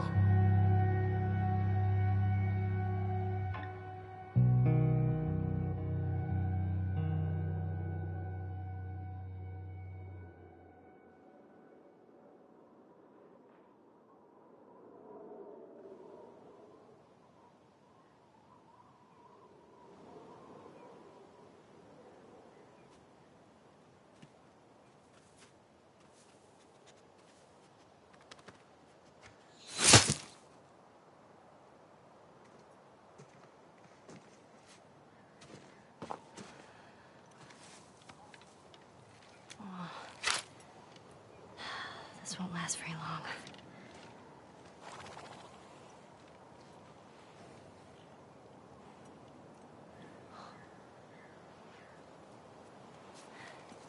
You'll just startle it.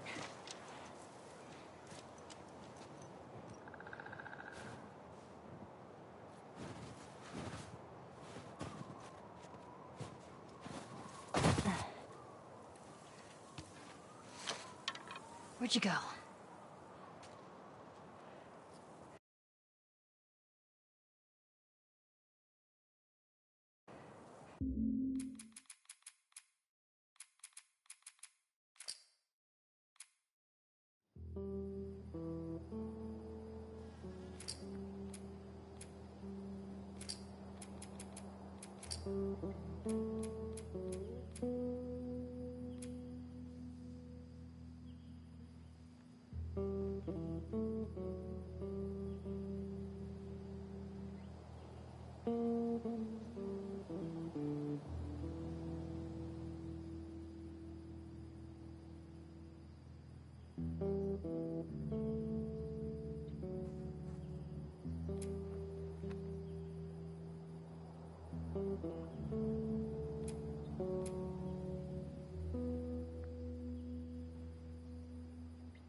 Yeah, making the new IP is, how can I put it? It's just don't do it. It's insane. I mean, it's a very difficult process. You have more questions than you have answers, especially when you come from like you've been making Uncharted 1 and Uncharted 2, just kind of like now like things are going, you just kind of like good momentum, and then suddenly that momentum like just drops, it stops. It's a very challenging process to create a new IP, and you're gonna fail over and over again, but that's what it takes. New IPs are really hard. They're hard because you don't know what's fun yet. You're building new tech, new AI, establishing new characters, new art, all this. You don't get that controller in your hand for like 6 months to a year. You don't know. You don't know what it is yet. I remember like ages ago coming on the project and what are the infected gonna do? Like, what are they gonna do? They're gonna behave like this. I'm like, okay. We're like trying to imagine what's gonna happen. Fast forward like 4 months, they don't do that at all because it didn't work, right? It's hard mode, right? Like it's game development on expert. There's a big thing about making a game, right? Which is a game has to be fun. You get your first build where everything's working. You got player mechanics. You can walk around the world. You can shoot. You can melee attack people. You've got the AI in there. They're very intelligent, very difficult, and it's totally not fun because they snuck up behind you and murdered you in a second, and there was no way to figure out what was going on. We're making a game, by the way. Hey, James.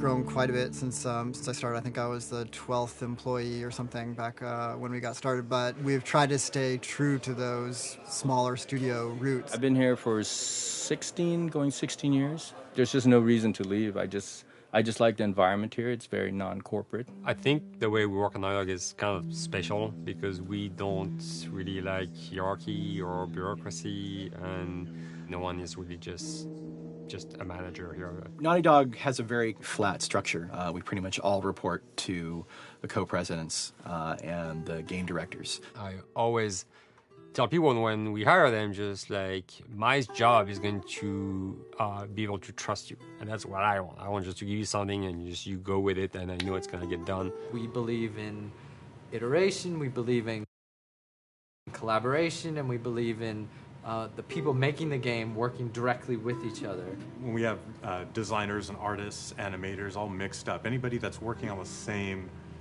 tasks, the same characters, the same areas, put them next to each other so they can communicate a lot better. We don't have a lot of meetings because if you need something to get done, you just walk over and you talk, and then you go back to your desk and you finish it up.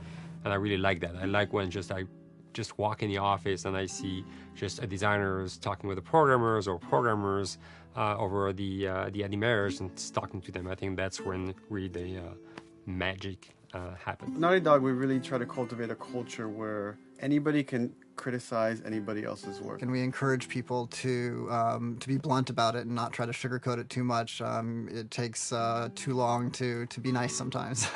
It's not personal. It's based on more like how can we make a better game. We want everybody to have a voice. We want to cut out all the bullshit if we can, making sure that people are making decisions not based on ego, but what is going to benefit the game. When you see that people trust your opinion and that they value it, it's such a great feeling. You really feel like you're working as a team on a collaborative effort. We want to sort of remember where we came from and you know why we were successful then, and try to continue that success now. We make games.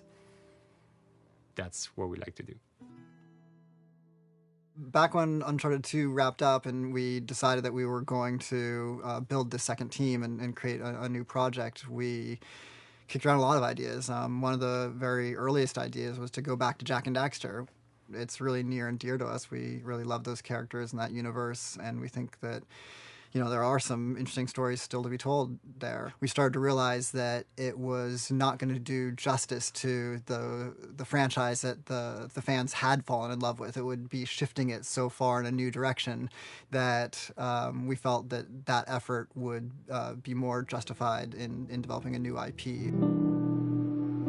Neil and Bruce came to Christoph and I and said they wanted to do a post-apocalyptic game. I think the core essence of what they wanted to do, though, was to try to tell a story about two people and how their relationship evolved over the course of the entire game. That potential, oh wow, there is something very special about that game.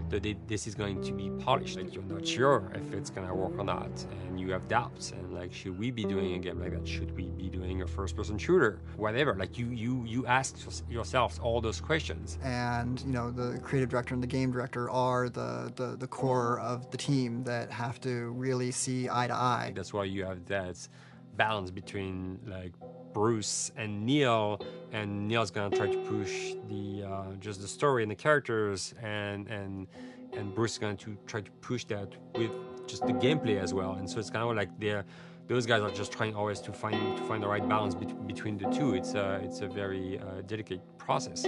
We feel that the interactive medium has an untapped potential to touch the feelings of the player. You have that connectivity, the fact that I'm actually in the world and participating in what's happening on the screen in front of me gives us some sort of advantage to make you feel connected with what's actually happening. At Naughty Dog, that's what we're trying to do, is pair story and gameplay together. If we can make you feel like you're actually with these characters on that journey, and you're invested in those stories and those characters, then you're feeling, in theory, the same thing that they're feeling. As the story evolved and took different shapes and different forms, the thing that was always there was Joel and Ellie. And because of that, everything kind of grew out of that relationship.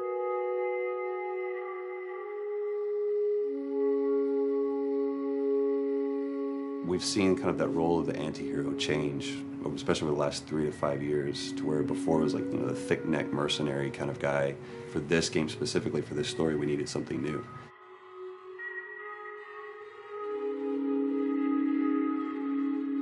The reason we didn't want to make Ellie Joel's daughter from the get-go is because it wouldn't have anywhere to go. Of course, at that point, he'd be willing to do anything for his daughter because that is what a dad would do for his daughter. If they didn't even know each other at the beginning of the story, then we start from scratch. It's almost like the player has the same relationship to Ellie as Joel does. And we could take our time to build that relationship between these characters. And if we do it right, then the player will be feeling that same growth that Joel does. And we're kind of mirroring that emotional relationship between the two.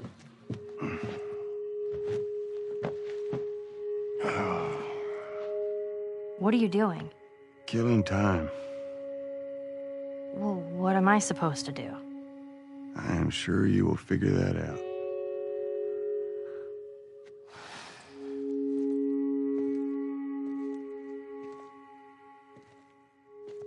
Your watch is broken.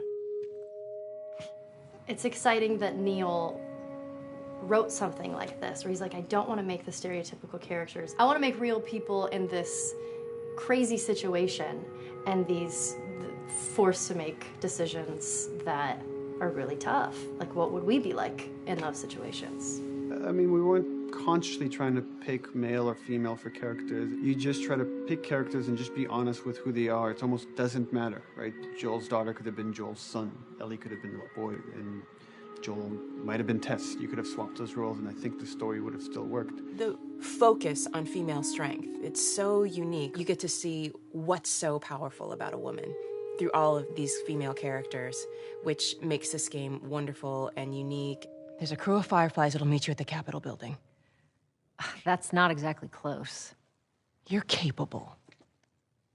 You hand her off, come back, the weapons are yours. Double what Robert sold me. Speaking of which, where are they? Back in our camp. We're not smuggling shit until I see them. I want Joel to watch over her. Whoa, I don't think that's the I'm not best Ellie. idea. Him? How do you know them? I do think having a strong female character, especially like Ellie, is so rare in video games. And as a gamer, and more specifically a female gamer, it's frustrating to me because I'll see sort of the stereotypical female character where she's amazingly beautiful and huge boobs, and she's there to be either the love interest or just because they're like, well, we need to throw a chick in here. We've seen the strong woman or we've seen the weak woman. We haven't necessarily seen the empowered woman from this kind of standpoint. And there's that beautiful scene where Joel finds her inside the house and she's reading through this girl's journal going, is this really what they used to worry about? What shirt do I wear and what boy am I gonna go out with? You know, and to be met with those first world problems that we deal with every day and go, how trivial is all of this? I think it's gonna resonate a lot, not just with, you know, a female audience, but with a male audience as well. The thing that was intriguing to me after the fact is knowing that we're kind of creating a female action hero in a way, and this is her origin story with Ellie. To sort of be such a strong female character that is completely normal looking, regular t-shirt and jeans, and she's 14 and she is still a total badass, is really exciting to be a part of that. There's so few non-sexualized women in video games, especially in the main role, that we were kind of proud that we were creating one. It's very complex, and without the players knowing it, she becomes the protagonist by the end of the story. And that's why she's in the front of the box, and that's why we've been promoting the two of them together so much. Who's there? It is a dual protagonist game, and yeah, I guess I get nervous to think about it in that way.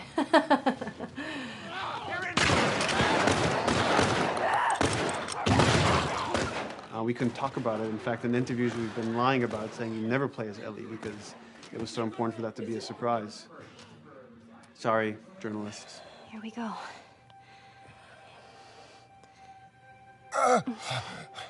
Sorry. Hold on. That's it.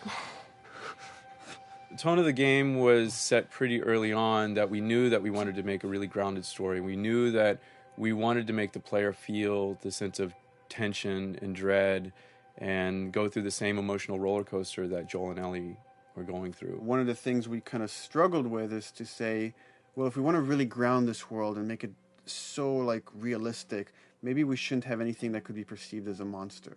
Maybe like by just having an infection that just killed people, and it's all about humans and how they deal with this post-apocalyptic society and how different people decide to survive. Maybe that would be enough. And what we realize is because we're making an action game, a lot of the storytelling happens on the joystick. And once we remove the infected, it's like all of a sudden now we can't tell the story through gameplay of what happened to the world. And that's where we kind of went back and kind of brought the infected back in, because it lets you see, once you're fighting them, the threat that people had to deal with that otherwise would just be very cerebral and people could talk about it, but you couldn't necessarily experience it yourself. In a novel, that might work. In a game for us, specifically an action game, it didn't work. And from there, when we start kicking around those ideas, and we're just like, what would be cool just to play? The early inception for it really came from a BBC video we saw called Planet Earth, where they were talking about a cordyceps fungus. This cordyceps fungus gets inside of the brain and controls these ants, and mandibles start chomping, they grow up to higher areas, cordyceps fungus sprouts out, and then it germinates. And essentially uses them to spread its infection and take over whole colonies, sometimes wiping them out. As soon as we saw it, we were intrigued by the idea of, what if it jumped to humans?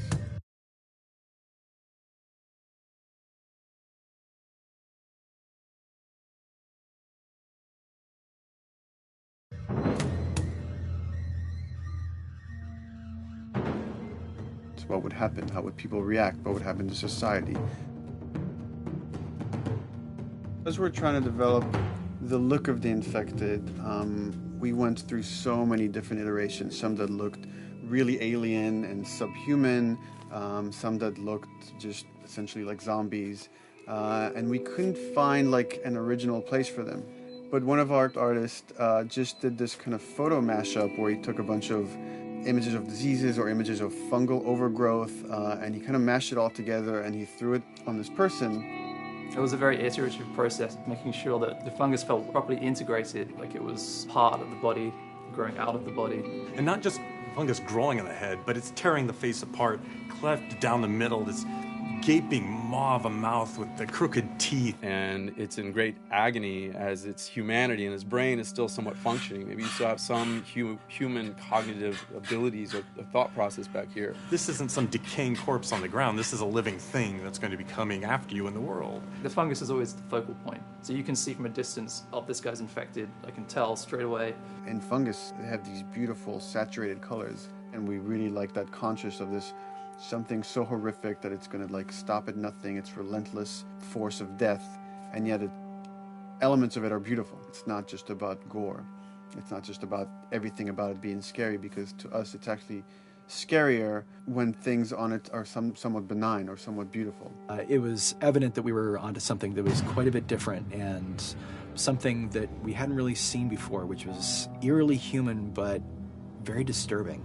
And it seemed so creepy and so unique that right away we gravitated towards it, and it's like, this is our base infected. Everything should kind of come out of this look.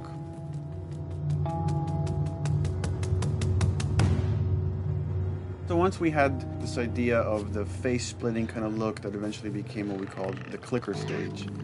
We went to great lengths to create a full biological cycle for these things. So in the early stages, you don't actually see too many signs of the fungus surfacing out of the skin. It's kind of underneath it, like people have lumps starting to show. The eyes will be kind of cloudy or lopsided because the fungus kind of originates inside the head. That moves into the next phase, which is the clicking phase. And if they mess with the eyes, we end up saying, well, how do they get around? Oh, echolocation. And they use a form of echolocation to track down their enemies. Just like bats, or even some blind people can see by making a clicking sound, a sound that on its own wouldn't be very scary. And then to associate it with something that people in this world are very fearful of, so that as you're exploring an environment, all of a sudden you hear this click, and you're seeing everybody just get frightened, just everybody duck, everybody hushes. Oh, great.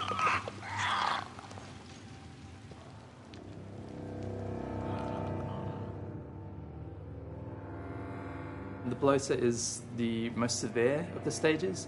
So large pieces of the body has been replaced by these kind of fungal plates. The fungus completely takes over the body and blooms. They're kind of covered in things that have been growing on them. Things like moss and like little life on life kind of. What the fuck is that? Goddamn bloater! When the infected feels like it's going to die, it finds like a dark corner and it becomes part of the environment. The human elements aren't there anymore. And then the body is gone. They lay down and sprout and then spew spores. And if people can breathe those spores, they become infected as well. It all had to kind of make sense of how each stage flowed from one to the other. And that's hopefully how we've created a world that you can kind of look through it and understand the science behind it and say, I could buy this, I could get into this.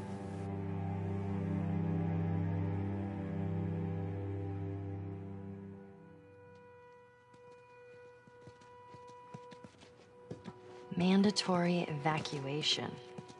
Evacuate to where? What do you think? Quarantine zone. See, some places got a heads up before the infection showed up. Most didn't. Over the course of Joel and Ellie's journey through this game across America, you find all these different societies, all these different enclaves, and you get to see how do they deal with the infected. Without the manifestation of this infection, you can't have these people making those interesting choices.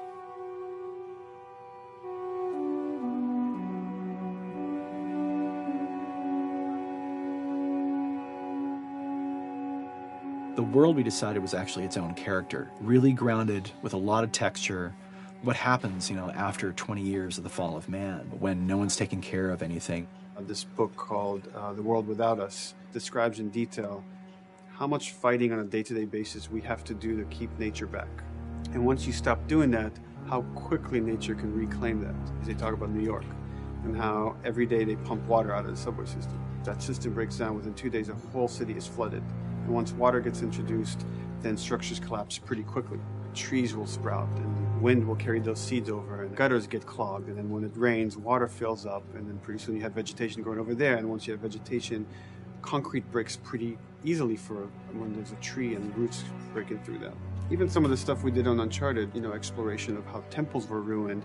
What if you took those ideas and put them in Pittsburgh or Boston? And obviously right when that happened, you can imagine that being pretty terrible to look at. But you think about 20 years later, and with rainwater filling up those sinkholes and then those becoming like little marshes with lily pads in them. We had this wonderful piece of concept art we developed really early on, and there are all of these wild animals that have escaped from a zoo and over the past 20 years have bred, and now they have herds roaming these cities. And that's something that tells you that life goes on and this world is worth saving.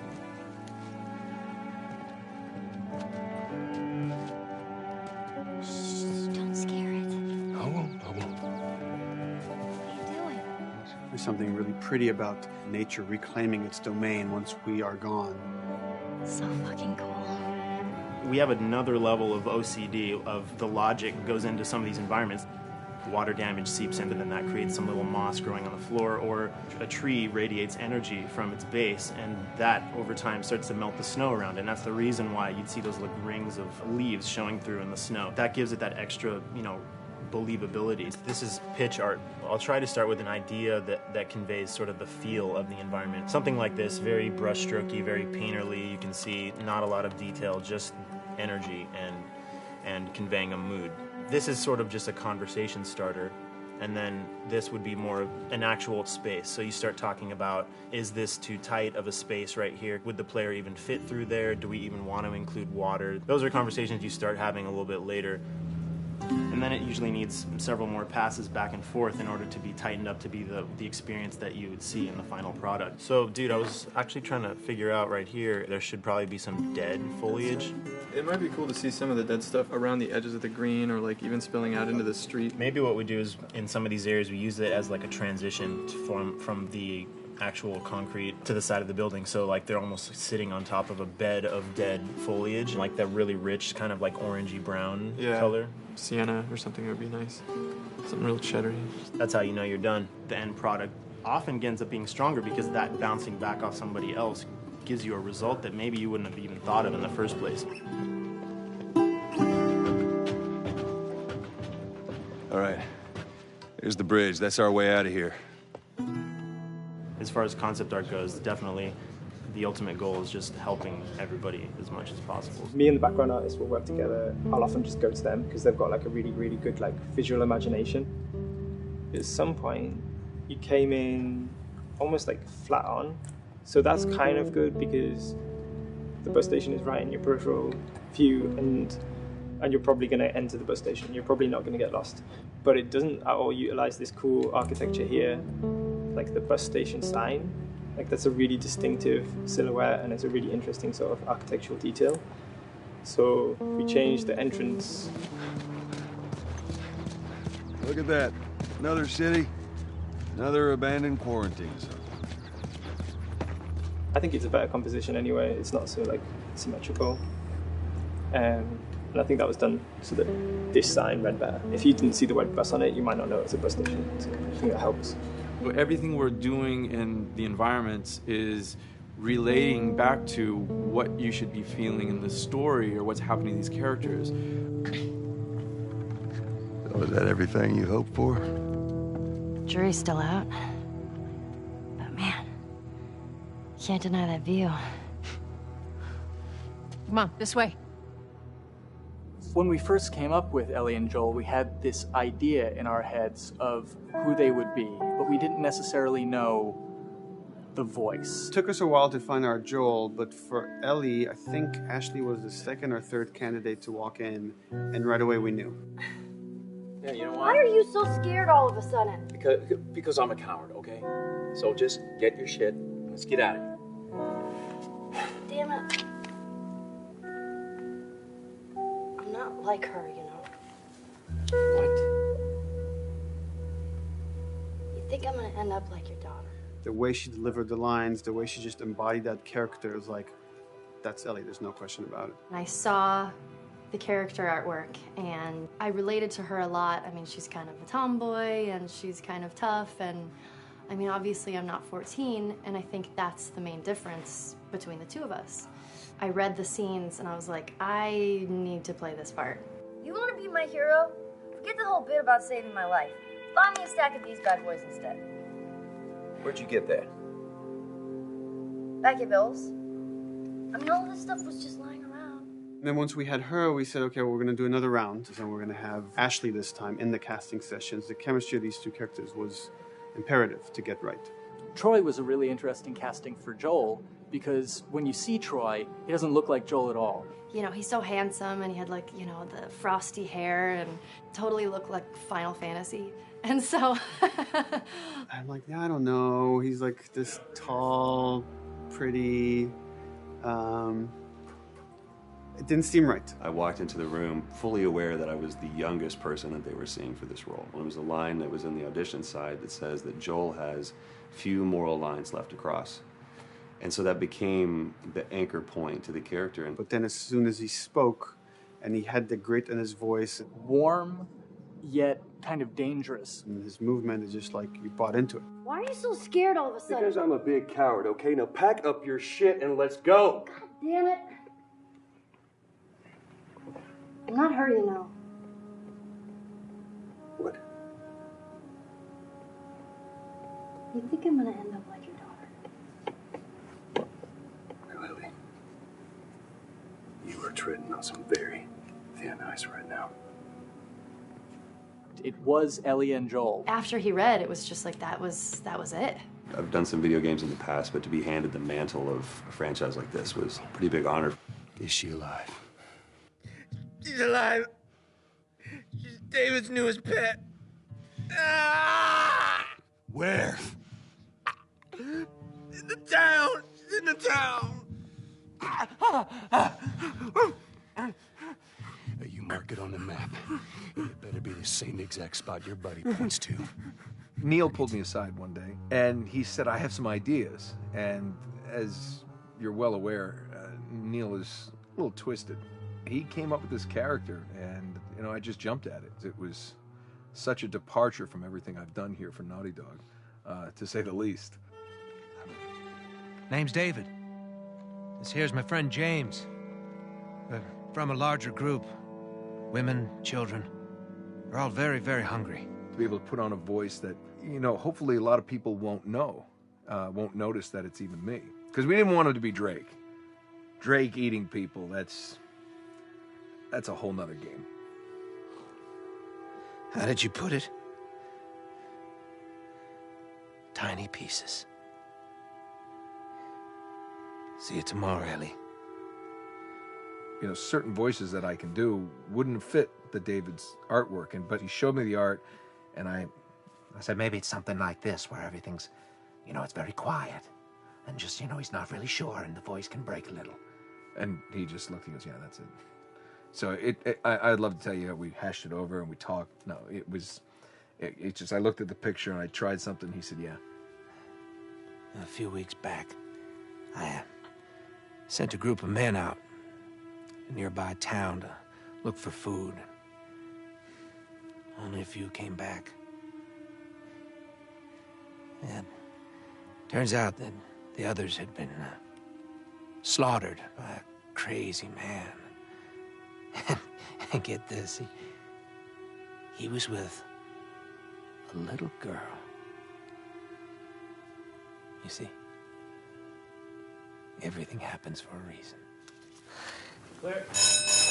Ashley, she brought humor to it. She just has some really great comedic timing. The way she reacts to the things around the world with a little bit of sarcasm, that teen kind of like trying to get a rise out of you.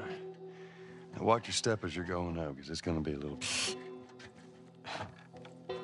It just brought a certain levity to the story that the story needed. You didn't even realize it needed it until she started doing some of that stuff.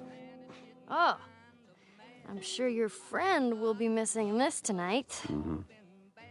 It's light on the reading, but it's got some interesting photos. Now, Ellie, that ain't for kids. Whoa! How the hell would he even walk around with that thing? Get rid of that. Hold your horses. I want to see what all the fuss is about. Oh, why are these all stuck together? I'm just fucking with you.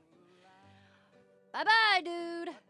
Throughout the course of shooting over these past couple of years, Ellie and I have kind of morphed into each other, which I know sounds so cheesy. Neil always asks, he's like, well, what would you do in this situation? I think the most important thing that Ashley brought is a sense of capability to Ellie's character that wasn't there in the beginning. The very first thing we shot involved her being pulled out of a car and attacked, and Joel was supposed to go save her. It was written that Ellie sort of was just kind of watching on the side, just waiting till he was done, and I was a little frustrated because I was like, well, if this were real life, I would do something. We did a couple takes, and at some point she walked up to me and she said, I feel like I'd hit him. So we added in a part, like, right there off the bat, she's not just this damsel in distress. Right there, she wanted to fight back from her very first day of shooting. We didn't have it right initially. She needs to be more capable than initially we thought she would be, and actually that made us go back and rethink combat and rethink a lot of the areas in the game, and now she was going to take a much more active part.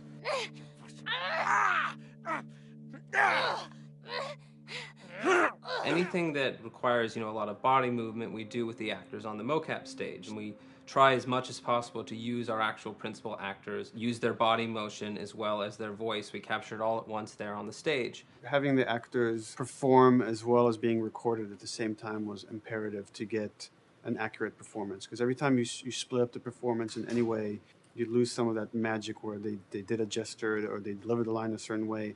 And those things have to be in sync, or there's just something subconscious that's like off-putting about the performance when you don't do it that way. You are treading on some mighty thin ice here.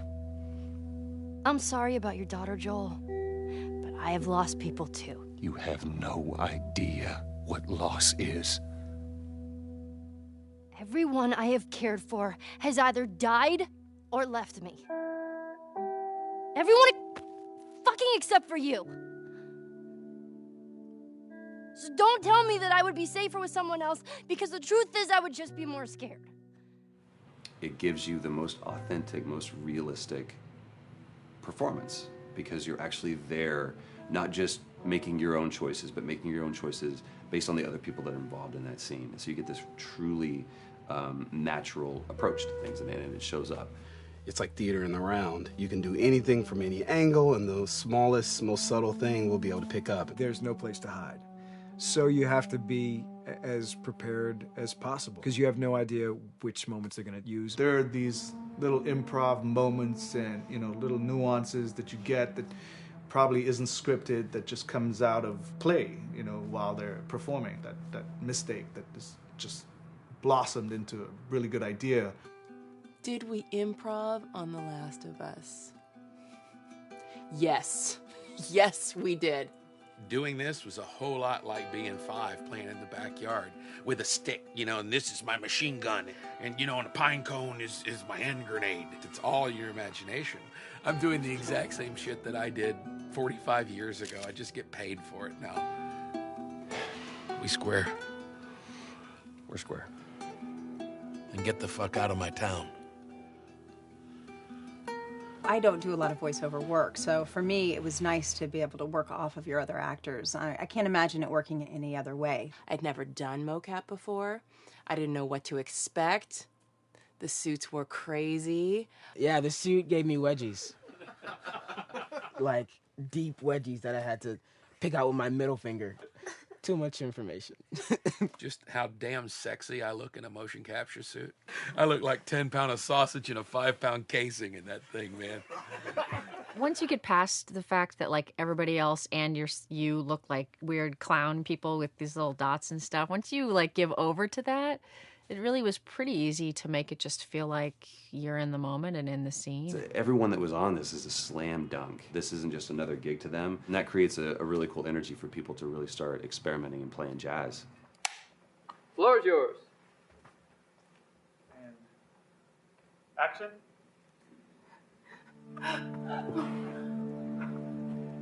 Hey! Oh, let her go! Don't worry, this is fixable.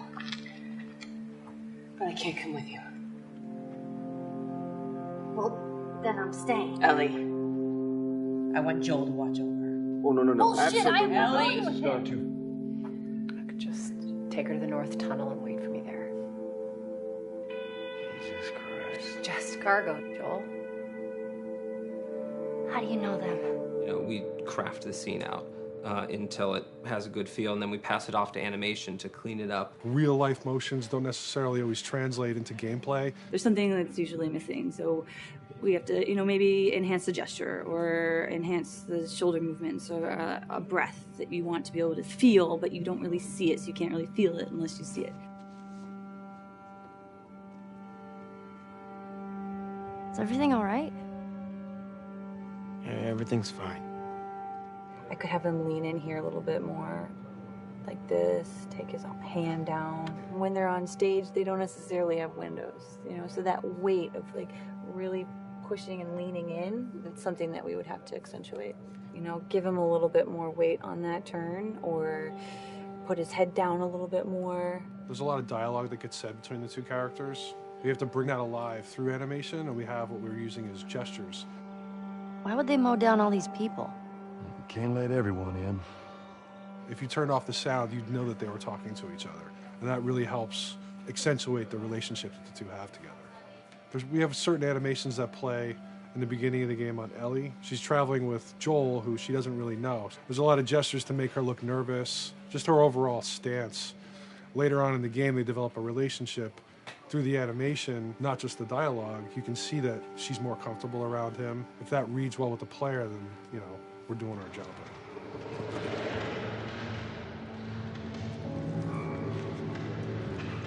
We want her to look scared when she gets a gun. We want her to look scared of the gun. So if she's gonna aim, she wouldn't be super trained aim. She would be more some scared. But at the same time, it needs to look cool and feel cool to the player that plays. It's really just these little tiny details that we're doing, and it's coming across. It's working out well. We don't do facial capture. We don't track eye movements on stage. It's just the motion capture data. Everything that you see on the faces is hand-keyed. As you can see, this is all of her mocap data. And so when I'm doing something like this, I go back and forth to the performance that she was giving, and I watch just this section over and over and over again. So this is our default face, where I can make everything super extreme and make her all squinty and angry, turn her frown down. I can open her mouth, stick her tongue out. It's listen, watch. Okay, where's her mouth at this point? Is it open? Is she making a grimace? About Tess, I don't even know. Here's how this thing's gonna play out. You don't bring up Tess. Ever. Matter of fact, we just keep our histories to ourselves. We shoot all of it to just get the body motion, and then we'll do a second pass with the cameras. The scene's playing back on an overhead projector, but it's also playing back on a monitor that's attached to my rig. Sean and I would go to the stage and motion capture the camera, filming the scene, and so he would get a whole wide shot, a whole close-up for the whole scene. You can change your lenses, you can use your standard 35, 85, 50s, whatever. All that sort of live-action camera cinematography, you can apply it on stage. We make sure to go back in and add flaws. We keep the confinements of the room, so the camera can't go past a certain wall, because then we have this cheated perspective. If the cameraman bumps into the wall, we keep it. Missing focus hits when you're pulling focus, going too close to a character and reframing, those little moments in there kind of keeps it very cinema verite. If everything was too perfect, you wouldn't be able to put your finger on it, but you'd be able to feel it. It would just feel off. It's very much about grounding it, despite having the option to do whatever we want. Being able to place the cameras anywhere we want after the motion capture gives us both advantages and disadvantages. The biggest advantage is it means that we just have to nail the best performances we can get, and the luxury is that we can always swap it. The 3D world gives you limitless opportunities with cameras and movements, exposures, all that stuff. Most of these cameras are sort of set up like real world cameras. So we have lens, we have f-stop that will create the depth of field. We have aperture to set our film back and all that stuff. A master, and then I have my close-ups, my over the shoulders, sort of just like a live action production. Let's go to camera 30 at the 23.458. Then I get that kind of weird, bend across his back. The closer I bring the camera, the more bend I get, which is doesn't look right. It looks less cinematic than if I do that, which flattens the whole thing. And I'm trying to also catch Ellie. Like if you scrub a little more, you know, catch her in the back here. So I want a longer lens of that kind of stuff. Since I've only had experience working with live action before I got into video games, it was a kind of a cool adjustment to be able to have this extra flexibility in post, to swap a line of dialogue for something different, even though that's not what the actors said at that time, and to be able to still have a close-up on them while they said it. You get to make it probably more perfect than you could ever make it in live action. How far are we gonna take As far as it needs to go. Where was this lab of theirs?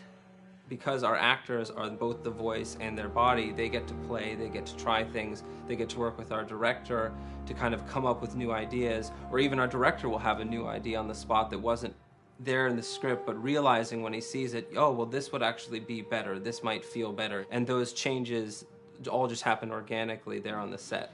He could even lead straight into his thing. It's like, no shit, yep, Ty, we wanted to do that, so we rented 2 Harleys and drove cross country. Keep it pretty succinct, like we got the bikes, rode them cross country. Cool. It's shocking to me that this is Neil's first time directing. There was a specific tone and a specific approach that Neil and Bruce wanted to take with this. It just came down to there's nobody who knows the story better than you, and then there's nobody that knows these characters better than you. Why don't you just do this? He and I actually had a conversation about it. He says, I think I'm going to try this myself, and I'm not sure. Neil was fantastic. The floor is yours.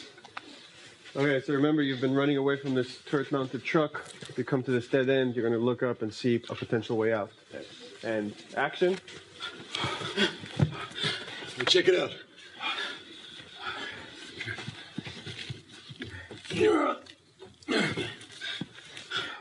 I mean, his writing is honest, and it's dangerous, and it's natural. And I love his economy of words. He doesn't hit everything on the nose.